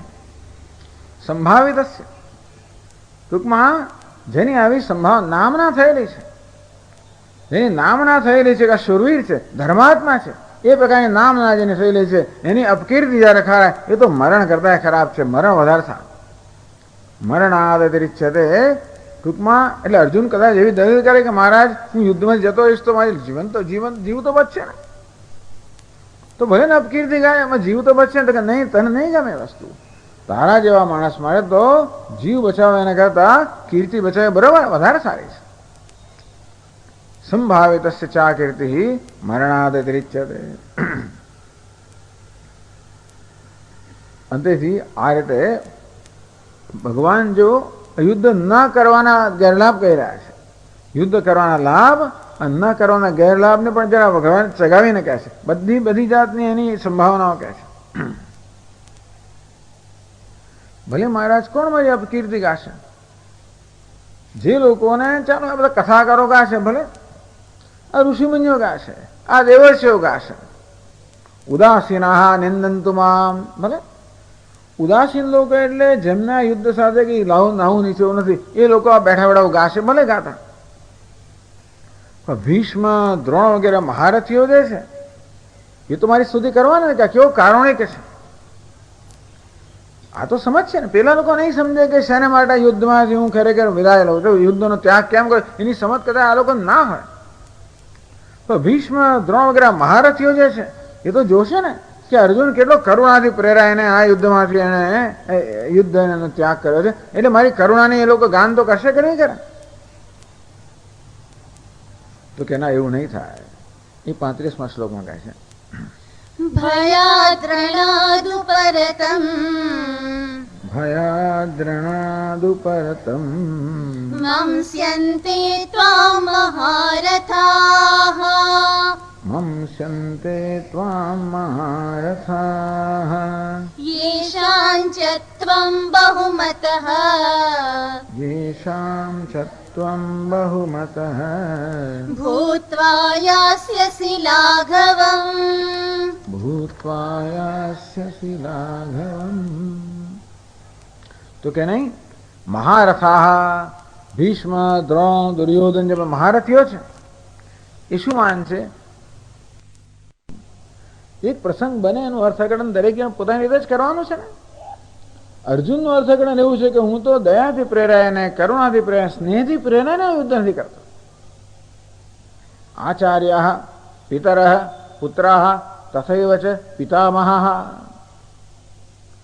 આચાર્યો હોય, પુત્રો હોય, પૌત્ર હોય, એતાન હંતુ જેમને એમને વિદ્યા નહીં કરવું. યેષામ અર્થે કાંક્ષિતન્ન રાજ્યમ ભોગા સુખાની છે, જેમને માટે મારે રાજ્ય, ભોગ, સુખ જોઈએ, એ તો બધા અહીંયા યુદ્ધમાં પોતાનો પ્રાણ ત્યાગીને ઉભા રહ્યા છે. એમને કેમ મારી શકાય? તારા મનમાં આવી ભાવના છે કે નહીં? તો અર્જુનની અંદર પોતાની ભાવના ઉત્તમ છે. કે નહીં, જેમને માટે યુદ્ધ કરવા આવ્યો છું, જેમને માટે રાજ્ય વગેરે લેવાનું હોય એ લોકો તો બધા મરવાના છે, તું એમ માને છે.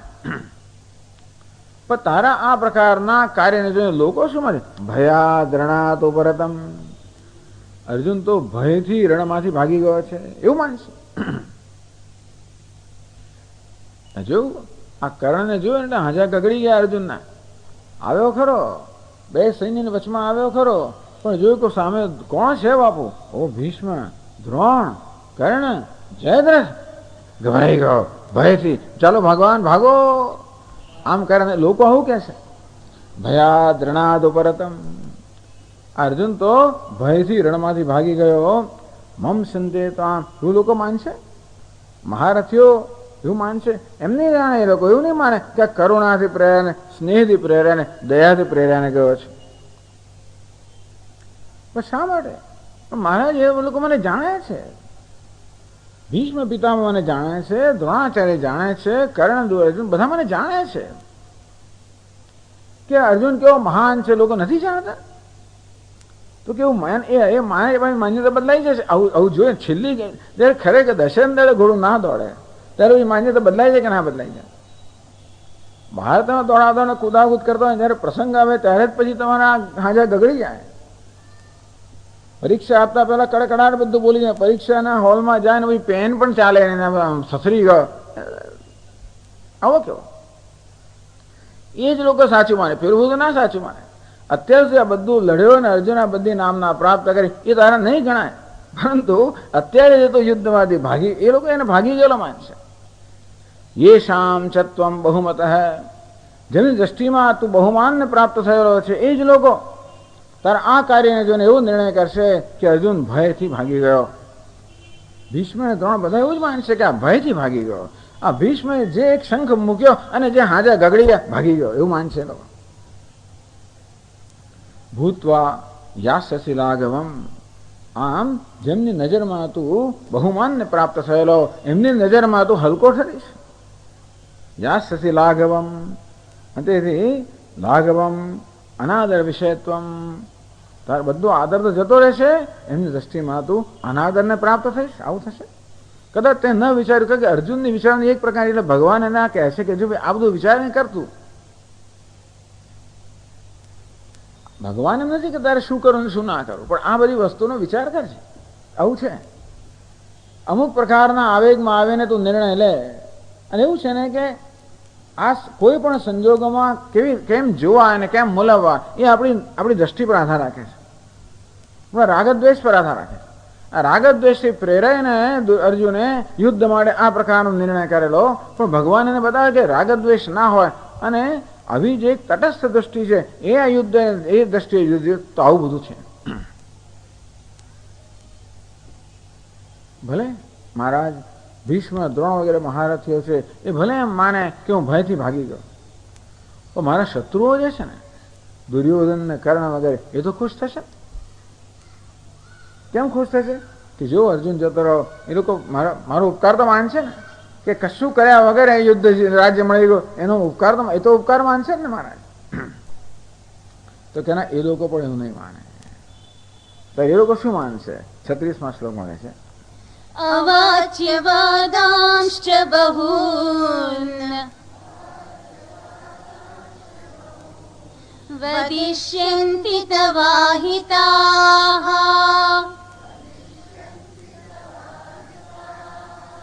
નિંદन्तસ્તવ સામર્થ્યમ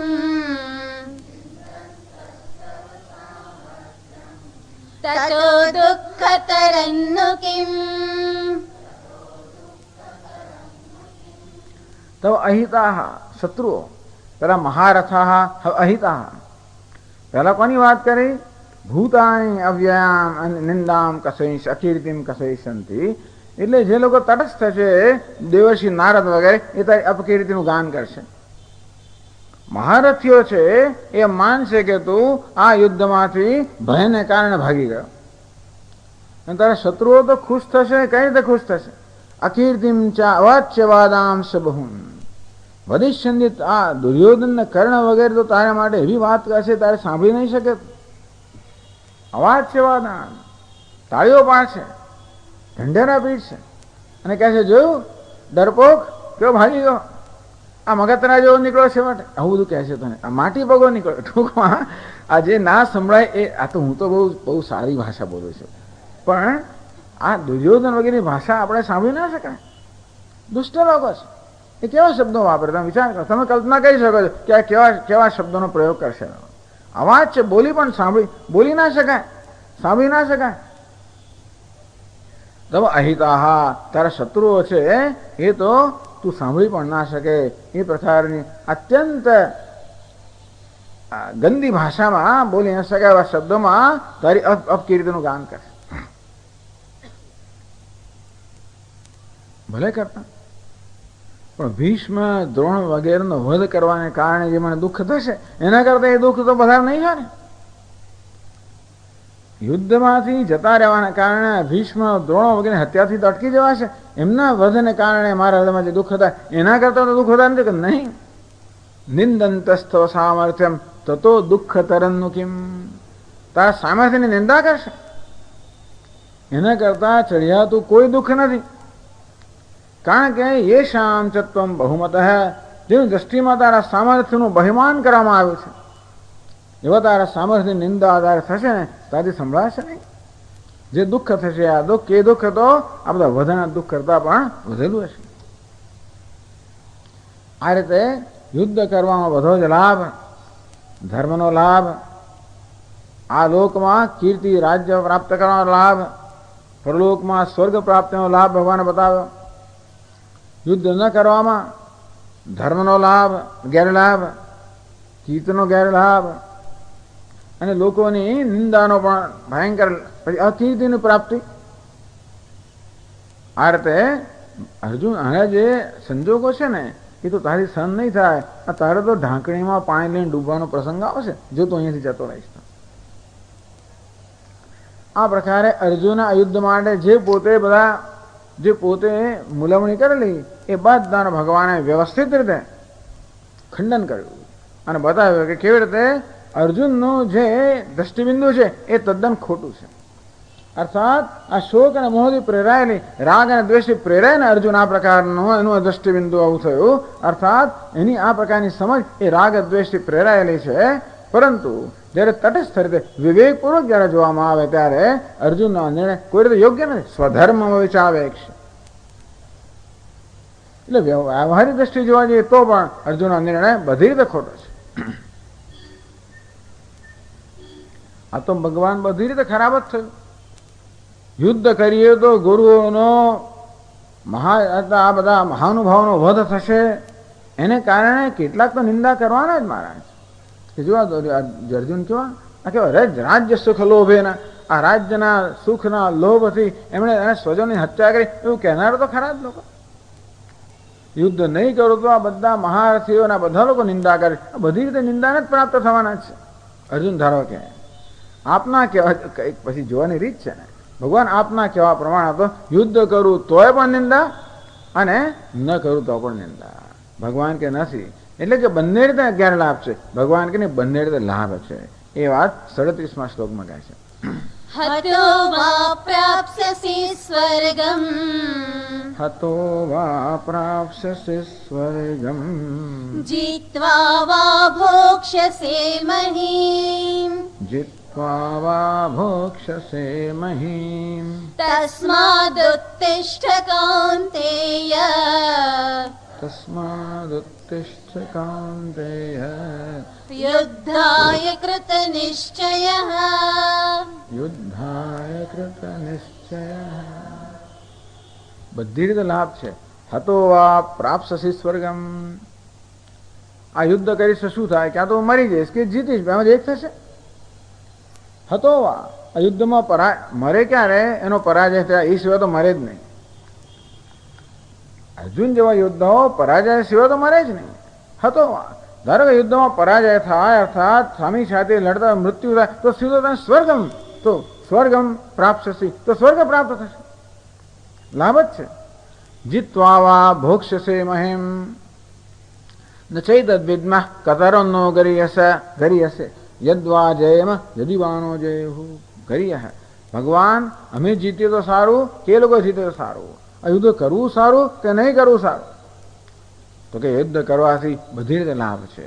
હતો વા પ્રાપ્સ્યસી સ્વર્ગમ, જો તું આ યુદ્ધમાં હણાશે તો સ્વર્ગને પ્રાપ્ત કરશે.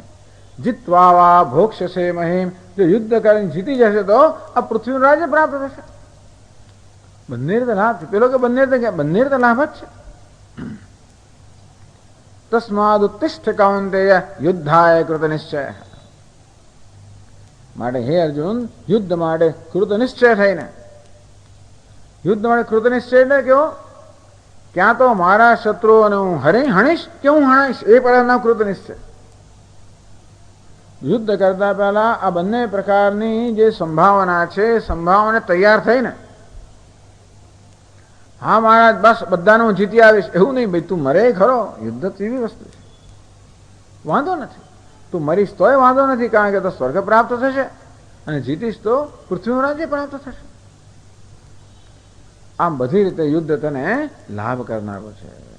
ટૂંકમાં ફળની ઈચ્છાથી યુદ્ધ કરીશ તો તને આ લોકમાં અને પરલોકમાં ફળ પ્રાપ્ત થશે. આ લોકમાં રાજ્ય અને કીર્તિનું, પરલોકમાં સ્વર્ગનું. અને ફળની ઈચ્છા વગર કરીશ તો શું વાત કરવી? તો આ યુદ્ધ તને મોક્ષની પ્રાપ્તિનું સાધન થઈ જશે. બધી રીતે તને લાભ જ છે. તસ્માત, ટૂંકમાં યુદ્ધ કરવું કે ન કરવાનો સંદેહ છે ને. ન ચૈતદ વિદ્મઃ કતરન્નો, કે ભગવાન આ યુદ્ધ કરવું કે ન કરવું એવો સંદેહ હોય તો યુદ્ધાય કૃત નિશ્ચય સન ઉત્તિષ્ઠ, તો યુદ્ધ કરો, નિશ્ચય કરો એ યોગ્ય છે. એ ભગવાને અર્જુનને પૂરેપૂરું સમાધાન આપ્યું. જે બધા પ્રકારની સમસ્યાઓ, મુશ્કેલીઓ અર્જુન રજૂ કરેલી, એ દરેક ભગવાન યોગ્ય ઉત્તર આપ્યો. ને રીતે છેવટે સિદ્ધ કર્યું કે અર્જુને યુદ્ધ માટે કૃત નિશ્ચય થઈને જેષ્યામી શત્રુન મરિષ્યામી વાયતે, ક્યાં તો શત્રુઓને હું જીતી લઈશ કે પછી યુદ્ધમાં હણાઈશ. આ પ્રકાર નિશ્ચય કરીને કૃત નિશ્ચય હે, આ નિશ્ચય કરીને અર્જુન યુદ્ધ માટે સજ્જ થઈ ગયા.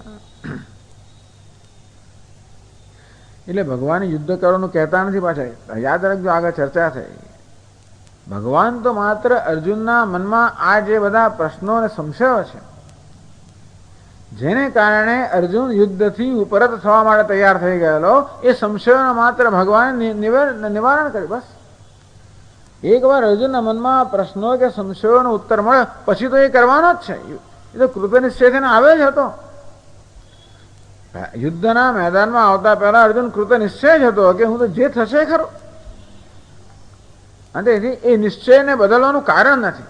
ભગવાન કહી રહ્યા છે કે જો આ બધા મેં તને કારણો બતાવ્યા, જેને કારણે તારા નિશ્ચયને બદલવાનું કારણ નથી. જે પ્રકાર નિશ્ચય તે પહેલા કરેલો એ નિશ્ચય વળી પાછો આવી જશે.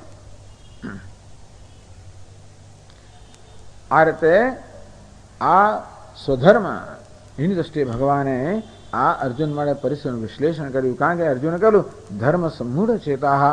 ભગવાન કેટલા બધા વિચાર કરો, એક એક વસ્તુ ભગવાને કેવી બહુ સાવધાની સાંભળેલી છે, કાળજીપૂર્વક સાંભળેલી છે. આ તો બડબડ કરે ને રડે તો કોઈ સાંભળવા વાળે પૂરું કરવી તારું, ચાલ પછી હું તારે જે કહેવાનું છે કે આપણે શું છે, આપણની સાથે કોઈ વાત કરે ને ત્યારે આપણામાં નિશ્ચય થયો કે મારે શું કહેવાય, એટલે એ શું કહે તો સાંભળીએ જ નહીં. આપણે સામાન્ય રીતે આપણે શું કહેવાનું છે એ જ આપણા મનમાં હોય, એટલે પેલો શું કહે છે એ કહીએ, બધું પૂરું કર્યું એટલે આપણે જે કહેવાનું એ કહીએ. એવું છે. ભગવાન એવું નથી. ભગવાન તો અર્જુને જે બધું વ્યવસ્થિત સાંભળ્યું અને જે કહેવાનું છે એ સંદર્ભમાં કહ્યું, જે સંદર્ભમાં અર્જુનને સ્પર્શ કરે. આ પ્રકારે યુદ્ધ માટે કૃતનિશ્ચય થયા પછી ભગવાન એક વિશેષ વસ્તુ કહે છે, તત્ર યુદ્ધમ સ્વધર્મ ઇતિ એવમ યુદ્ધમાનસ્ય. આ પ્રકારના ઉપદેશને કારણે જ્યારે અર્જુનના મનમાં એવો નિશ્ચય જન્મે કે હા યુદ્ધ કરવું એ મારો એ સ્વધર્મ છે, એ નિશ્ચય જ્યારે જન્મ્યો ત્યારે ઉપદેશમ એમાં શૃણુ. હવે અર્જુન જો યુદ્ધ કરતી વખતે શું વસ્તુ ધ્યાનમાં રાખવી એ પડતું સાંભળ. એટલે ભગવાને ભગવદ્ ગીતામાં અર્જુનને હિંસાનો ઉપદેશ કર્યો છે કે અહિંસાનો ઉપદેશ કર્યો છે. લોકો સમજતા નથી અને પોતાના જાત જાતના નિર્ણયો લેતા હોય છે. ભગવાન અર્જુન યુદ્ધમાં અહિંસાનો ઉપદેશ કરે છે. અહિંસા કોને કહેવાય? અહિંસા કોઈ કરવાનું નામ નથી. અહિંસા તો કર્મ કરવાની પાછળ કયો ઈરાદો છે, કઈ ભાવના છે, એ પછી નક્કી થાય કે કર્મ હિંસા છે કે અહિંસા છે. કોના પેટમાં છરો ખોસવો એ હિંસા છે કે અહિંસા છે, એ કોણ કરે છે એના બહાર રાખે છે ને. કોઈ ખૂની માણસ આવું કરે તો એ હિંસા કહેવાય, અને પેલો ડોક્ટર પેલો સર્જન કોઈ કરે એ જ ખોસે એટલું જ લોહી નીકળે તો પણ એ હિંસા ના કહેવાય, કારણ કે એ જ જ્યાં આનો વધ કરવા માટે કરે છે, બીજો આને બચાવવા માટે કરે છે ને. એને માત્ર કર્મના બહારના સ્વરૂપથી નક્કી ના કરી શકે કે કર્મ હિંસા છે કે અહિંસા છે. એ કર્મની પાછળ કઈ સમજ છે, કેવો ઈરાદો છે, કેવી ભાવના છે, કેવી દ્રષ્ટિ છે, એ બધા પછી નક્કી થાય કે કર્મ ધર્મ છે કે અધર્મ છે, અહિંસા છે કે હિંસા છે. એટલે ભગવાન 38મા શ્લોકમાં કહે છે, બહુ અગત્યનો શ્લોક છે, કહે છે સુખ દુઃખે સમે કૃત્વા સુખ દુઃખે સમે કૃત્વા લાભાલાભૌ જયા જયૌ લાભાલાભૌ જયા જયૌ તતો યુદ્ધાય યુજ્યસ્વ તતો યુદ્ધાય યુજ્યસ્વ નૈવં પાપમવાપ્સ્યસી નૈવં પાપમવાપ્સ્યસી. આ કર્મયોગનો ઉપદેશ ભગવાને એક શ્લોકમાં કરી નાખ્યો. સુખ દુઃખે સમે કૃત્વા લાભાલાભો સમે કૃત્વા સમો કૃત્વા જયા જય સમે કૃત્વા તતો યુદ્ધા યુજ્યસ્વ. ત્યાર પછી તો યુદ્ધ માટેનો ઉદ્યોગ કરે છે, અર્થાત યુદ્ધનો તો ઉદ્યોગ કરે. યુદ્ધ માટે તૈયાર થાય પહેલા મનમાં આ પ્રકારની તૈયારી કરે. ભગવાન કે યુદ્ધ કરવા ખાતર યુદ્ધ નથી કરવાનું. આ કામ અને ક્રોધથી પ્રેરણા યુદ્ધ કરવાનું નથી. આ રાગ દ્વેષ કે બદલાની ભાવનાથી યુદ્ધ કરવાનું નથી કે ચાલો આ બહુ લાંબા સમય હાથમાં આવ્યા છે, હું જોઈ લઉં.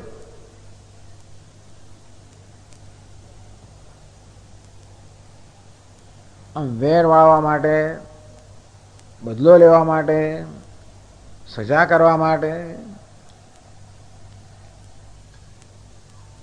એ માટે યુદ્ધ નથી કરવા. આમ તો સામાન્ય રીતે આપણે કોઈ પણ કર્મ કરીએ તો શેના માટે કરીએ? સફળતા પ્રાપ્ત કરવા માટે. સફળતા શેના માટે? જેથી આપણને કંઈક લાભ, દુનિયાવી લાભ થાય, ધનનો, સંપત્તિનો, સત્તાનો, પ્રતિષ્ઠાનો કંઈક લાભ થાય તો એ શું મળે? તો આપણે સુખ મળે. છેવટે તો આપણે જે કંઈ કર્મ કરતા હોઈએ સુખ માટે જ કરતા હોઈએ. તો સુખ નામની વસ્તુ કોઈ છે નહીં, એટલે સુખનું સાધન મેળવવા આપણે કર્મ કરતા હોઈએ. આપણે જેને સુખનું સાધન માનીએ છીએ એને મેળવવા માટે આપણે કર્મ કરીએ ને. સામાન્ય માણસ ધન, સંપત્તિ, સત્તા, પ્રતિષ્ઠાને સુખનું સાધન માને. તેમ અર્જુન જેવો માણસ પણ આ રણ મેદાનમાં યુદ્ધ કરવા આવ્યો હોય તો શેના યુદ્ધ કરે? સુખ પ્રાપ્ત કરવા માટે. સુખ ક્યારે પ્રાપ્ત થાય? જ્યારે એને રાજ્ય, કીર્તિ, સંપત્તિ બધાનો લાભ થાય ત્યારે. એ લાભ ક્યારે થાય? યુદ્ધમાં વિજય પ્રાપ્ત થાય ત્યારે. યુદ્ધમાં વિજય પ્રાપ્ત થયો, એ વિજય છે એ રાજ્યનું, કીર્તિનું, સુખના સાધનનું કારણ બને. એ દ્વારા આપણને સુખ પ્રાપ્ત થાય. એટલે સામાન્ય રીતે માણસ આ યુદ્ધ નામનું કર્મ કરે કે આપણે કોઈ પણ કર્મ કરે ત્યારે લાભ મેળવવા માટે, વિજય પ્રાપ્ત કર, સફળતા મેળવવા માટે, એટલે કે વિજય પ્રાપ્ત કરવા માટે, લાભ મેળવવા માટે, એટલે યશ, કીર્તિ વગેરે મેળવવા માટે, અને એ દ્વારા સુખ મેળવવા માટે કર્મ કરે. ટૂંક સામાન્ય રીતે માણસ સુખ માટે રાગ હોય, દુઃખ માટે દ્વેષ હોય. એ સુખ માટે રાગ હોવાને કારણે સુખનું જે સાધન છે એ ધન, સંપત્તિ, એના માટે રાગ હોય, અને ગેરલાભ થાય, આપણને નુકસાન જાય, અપકીર્તિ મળે, એના માટે દ્વેષ હોય. અને સુખ સંપત્તિ ક્યારે મળે? જો સફળતા મળે ત્યારે. એટલે સફળતા મળે રાગ હોય, નિષ્ફળતા મળે દ્વેષ હોય. આજકાલ લોકોને આટલું સ્ટ્રેસ કેમ થતું હશે? આ પરીક્ષાઓ આવી રહી છે બધી, 10મા ને 12મા ને 10મું કરવું, 12મું કરવું, આ બધા બિચારા છોકરાઓનો કેટલું સ્ટ્રેસ. આજકાલના પેલા મનોવૈજ્ઞાનિકો કહે છે, માનસ ચિકિત્સકો કેટલા બધા આ ઉંમરના છોકરા છોકરીની પાસે જતા હોય છે, કેટલું બધા એમને દવાઓ લેવી પડતી હોય છે આ સ્ટ્રેસમાંથી મુક્ત કંઈક રહેવા માટે. કેટલાક તો બિચારા સહનના તો આપઘાત કરતા હોય છે. શેને કારણે? સફળતા મળવી જ જોઈએ, નિષ્ફળતા સહન ના કરી શકો એટલા માટે. જો નિષ્ફળતા સ્વીકારી શકાતી હોય તો કઈ ચિંતા નથી ને. પણ ના, નિષ્ફળતા માટે મહાન દ્વેષ, સફળતા માટે મહાન આસક્તિ. એટલે કે સામાન્ય રીતે કર્મ કરી ત્યારે એમાં તીવ્ર રાગ દ્વેષ રહેલા હોય છે. આપણે રાગ દ્વેષ પૂરા કરવા આપણે કર્મ કરતા હોઈએ છીએ. કર્મ માટે કર્મ નથી કરતા, રાગ દ્વેષને આપણે પૂરા કરવા કર્મ કરીએ છીએ. તો ભગવાન કહે કે આ રાગ દ્વેષથી પ્રેરણા થયેલું કર્મ એ હિંસાત્મક કર્મ છે. અને રાગ દ્વેષ વગર કર્મ નામ અહિંસા. ભગવાન એવી વ્યાખ્યા કરે છે. ભગવાન અહિંસાનો ઉપદેશ કરે છે. ભગવાન બુદ્ધ છે ને અહિંસા માનતા હોય. ના ના, કોઈ પણ સંજોગોમાં તમારે યુદ્ધ લડવું નહીં. અરે તમારી ઘરમાં કોઈ આવે તમારા ઘરમાં હુમલો કરે અને તમે ના ના અહિંસા એને કરતા એમ તમારા પતિ પત્ની બાળકો બધા લોકોને એ લોકો એને અહિંસા ના કહેવાય. તમારે જે રક્ષણ કરો ના કરો એને તમે અહિંસા ના કહી શકો. એ તો હિંસા જ છે. અને તેથી અહિંસા કોને કહેવાય? કોઈ કર્મને હિંસા નથી કહેવામાં આવે. ભગવાન કહી રહ્યા છે કે રાગ અને દ્વેષ વગર કર્મ કરવું એનું નામ અહિંસા. અર્થાત કર્મ કરવાની પાછળ જે રાગ દ્વેષ રહેલા છે એ હિંસા છે. કર્મ હિંસા નથી. આમ તો આપણા જીવનમાં હિંસા વણાયેલી જ છે. બ્રાહ્મણોએ યજ્ઞ યાગ દેખા તો કંઈક તો હિંસા થવાની જ છે. પેલા લાકડા અંદર નાખે ને પેલું છાણા નાખે, કેટલા કીડા તો જવાના જ છે. રસોઈ કરો તોય પણ પછી આ બધા પાપડીની જોડે ઈયળો બફાવાનું એવું થતું હોય છે. તમે ખાલી ઝાડુ વાળો તોય પણ કેટલી કીડીઓ મંકોડાનો ભોગ લેવાતા હોય. મોટે ભાગે ઝાડુ વાળતો તો ક્યાં ની ક્યાં દુનિયામાં આપણે હોય ને સુઈ કરતા હોઈએ. કપડાં ધોતી વખતે, વાસણ માંજતી વખતે, ઝાડુ કરતી વખતે આપણું મગજ તો ક્યાંનું ક્યાં ઠેકાણું હોતું નથી. કેટલાય જીવજંતુઓ શું થતું હોય. અરે ચાલતા હરતા ફરતા થાય છે. ટૂંકમાં તું કશું જ ના કરું એવી એને અહિંસા તો જીવન જીવવું જ અશક્ય બની જાય. એનો અર્થ એ પણ નહીં કે આપણે આ બધા જીવની દરકાર ના કરીએ, એવું પણ નથી એનો હેતુ. પણ છેવડે ગમે તેટલી સાવધાની રાખશો, ગમે તેવું દરકાર કરશો તો પણ અમુક હિંસા તો અનિવાર્ય છે. ખાવા પીવામાં ભલે આપણે શાકાહારી હોય તો શાકાહારમાં શાકની હિંસા તો થતી હોય છે. એ તો થવાનું જ છે. એટલે ભગવાન કહે છે કે હિંસા એ માત્ર બહારના કર્મના સ્વરૂપથી નક્કી ન થવી જોઈએ, પરંતુ એની પાછળ કયા પ્રકારની દ્રષ્ટિ છે, કેવી ભાવના છે. તમે સ્વાર્થ વગર કર્મ કરો છો. સ્વાર્થ એટલે રાગ અને દ્વેષ. આપણો સ્વાર્થ જ વાસ્તવમાં રાગ અને દ્વેષના રૂપમાં વ્યક્ત થતો હોય છે. નિસ્વાર્થ કર્મ એટલે શું? રાગ અને દ્વેષથી પ્રેરાયને નહીં. તો કયું પ્રેરક બળ હોવું જોઈએ? ભગવાન બધું શીખવાડે છે પછીથી. આ તો માત્ર અહીંયા એક શ્લોકમાં સૂત્રાત્મક રૂપે કહ્યું. આ દુનિયામાં મોટિવેશનની વાત કરતા હોય છે બધા, મેનેજમેન્ટ મોટિવેશન, સફળતા મોટિવેશન. કશું સમજતા જ નથી લોકો કે ખરેખર માણસ શું ઈચ્છે છે. કયું પ્રેરક બળ હોવું જોઈએ? સ્વધર્મ પ્રેરક બળ હોવું જોઈએ, એવું ભગવાન શીખવાડે. સ્વધર્મ બુદ્ધ્યા યુદ્ધમાન, આ મારો ધર્મ છે એ માટે હું કર્મ કરું છું. દ્વેષથી પ્રેરાને આ બાણ જયારે અર્જુન મારે ત્યારે એ શેનાથી પ્રેરાને બાણ મારતો હોય? શું વૈર ભાવનાથી પ્રેરાય ને? દ્વેષ ભાવનાથી પ્રેરાને જો યુદ્ધ કરે તો હિંસા છે. પછી સ્વધર્મ, પછી સ્વજન હોય ગમે તે હોય. પરંતુ જો મનમાં એવો સ્વાર્થ ના હોય, રાગ ક્રોધ ના હોય, કામ ના હોય, લોભ ના હોય, આ કામ ક્રોધ લોભ ના આવે તો પ્રેરાય નહીં.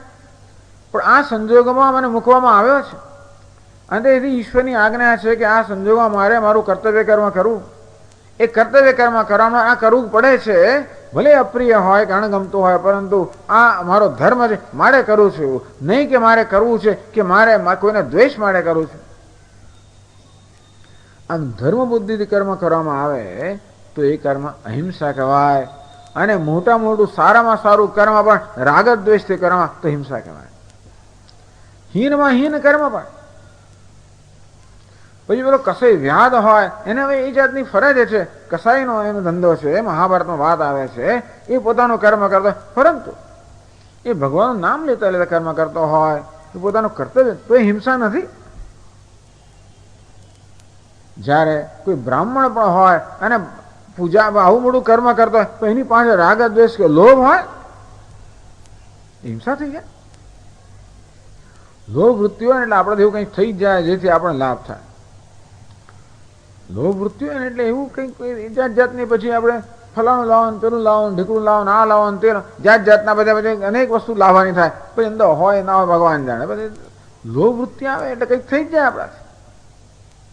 કેટલા ચોખા મૂકીને કેટલી દાળ મૂકીને ના દોઢસો લાવો અને આ પાછળ ના ચાલે, ના ખબર નથી, આ તો હું કઈ કલ્પના કરું છું.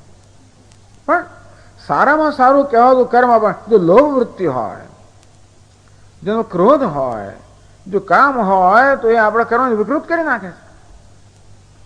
ભગવાન કહે છે કે સુખ દુઃખે સમય કૃત્વા, આ યુદ્ધના પરિણામે કે કર્મના પરિણામે સુખ જ મળવું જોઈએ એવું આગળ રાખ્યા વગર દુઃખ આવે તો પણ એને એટલી જ એવું આવકારવા માટે તૈયાર રહે છે. સુખ દુઃખે સમય કૃત્વા, સુખને પણ વધાવે લે, દુઃખને પણ એટલી જ રીતે જેટલી પ્રસન્નતાથી સુખને વધાવી લે એટલી જ પ્રસન્નતાથી દુઃખને વધાવી લેવા તૈયાર છે. તો લાભાલાભો, જેવા ઉત્સાહથી તું લાભને વધાવી લે એટલા જ ઉત્સાહથી ગેરલાભને વધાવી લેવા તૈયાર છે. જયા જયો, જેટલા ઉત્સાહથી તું વિજયને વધાવી લે એટલા જ ઉત્સાહથી પરાજયને વધાવી લેવા તૈયાર છે. શું વિજય મહત્વનો છે કે ધર્મ મહત્વનો છે? શું લાભ મહત્વનો છે કે ધર્મ મહત્વનો છે? શું સુખ મહત્વનું છે કે ધર્મ મહત્વનો છે? ધર્મ મહત્વનો.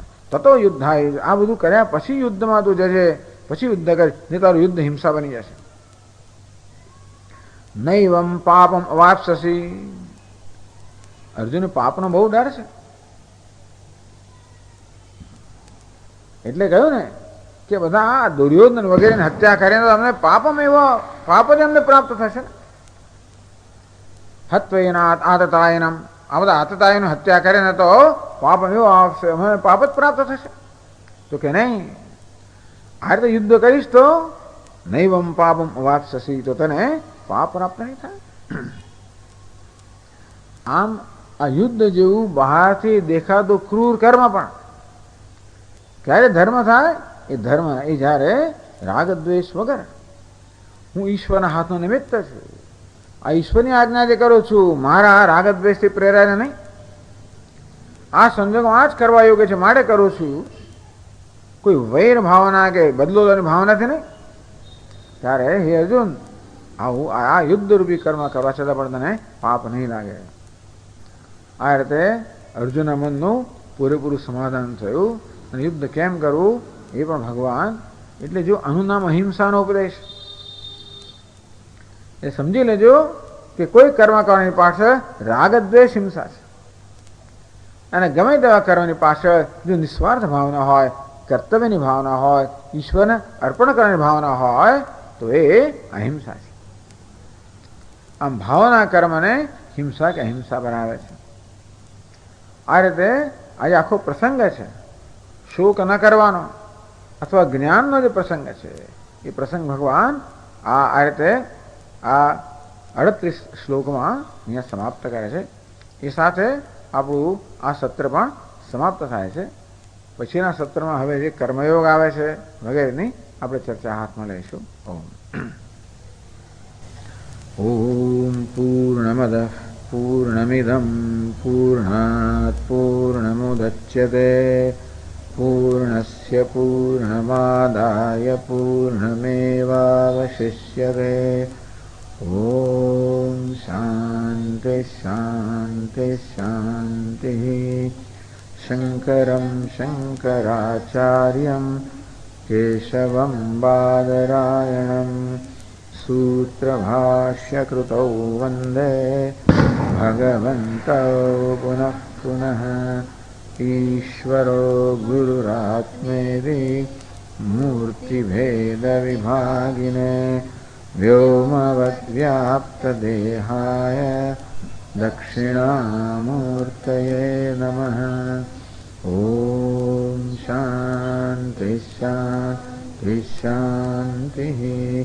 हरिः ॐ श्रीगुरुभ्यो नमः।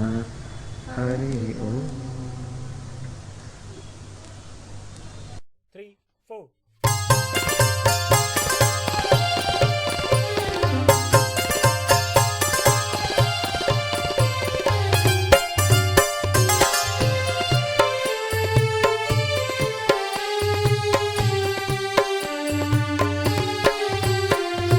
शिवाय परमेश्वराय शशिशेखराय नमः। ॐ शिवाय परमेश्वराय शशिशेखराय नमः।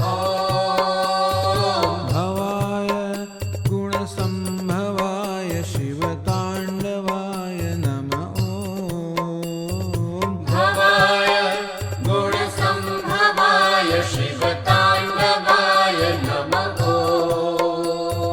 शिवाय सुरपूजिताय गणसेविताय नमः। शिवाय सुरपूजिताय गणसेविताय नमः। हराय त्रिपुरान्तकाय शिवशङ्कराय नमः।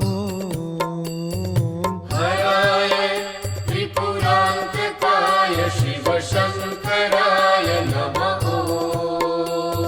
शिवाय परमेश्वराय शशिशेखराय नमः। शिवाय परमेश्वराय शशिशेखराय नमः। भवाय गुणसम्भवाय शिवताण्डवाय नमः। भवाय गुणसम्भवाय शिवताण्डवाय नमः।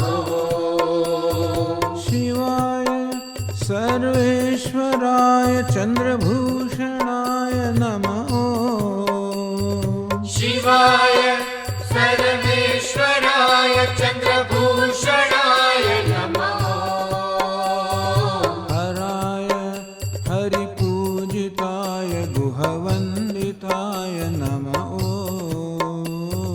हराय हरिपूजिताय गुहवन्दिताय नमः। शिवाय परमेश्वराय शशिशेखराय नमः। शिवाय परमेश्वराय शशिशेखराय नमः।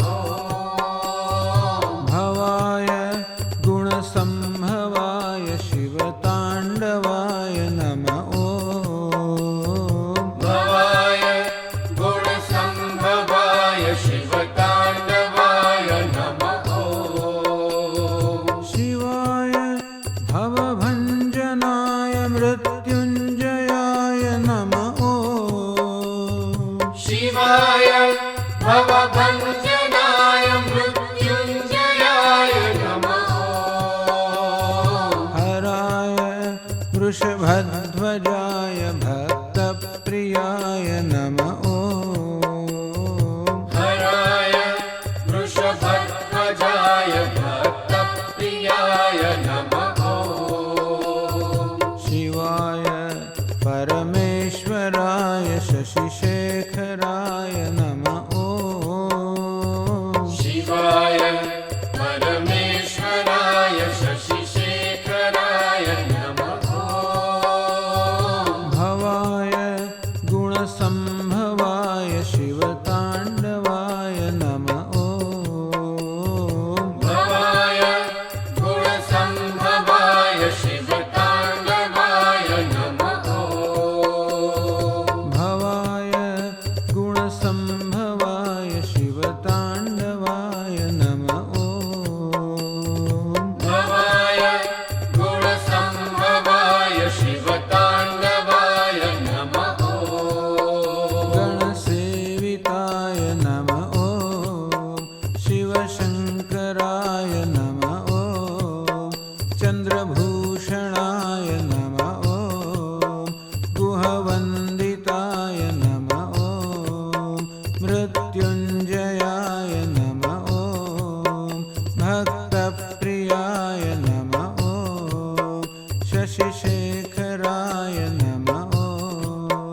शिवता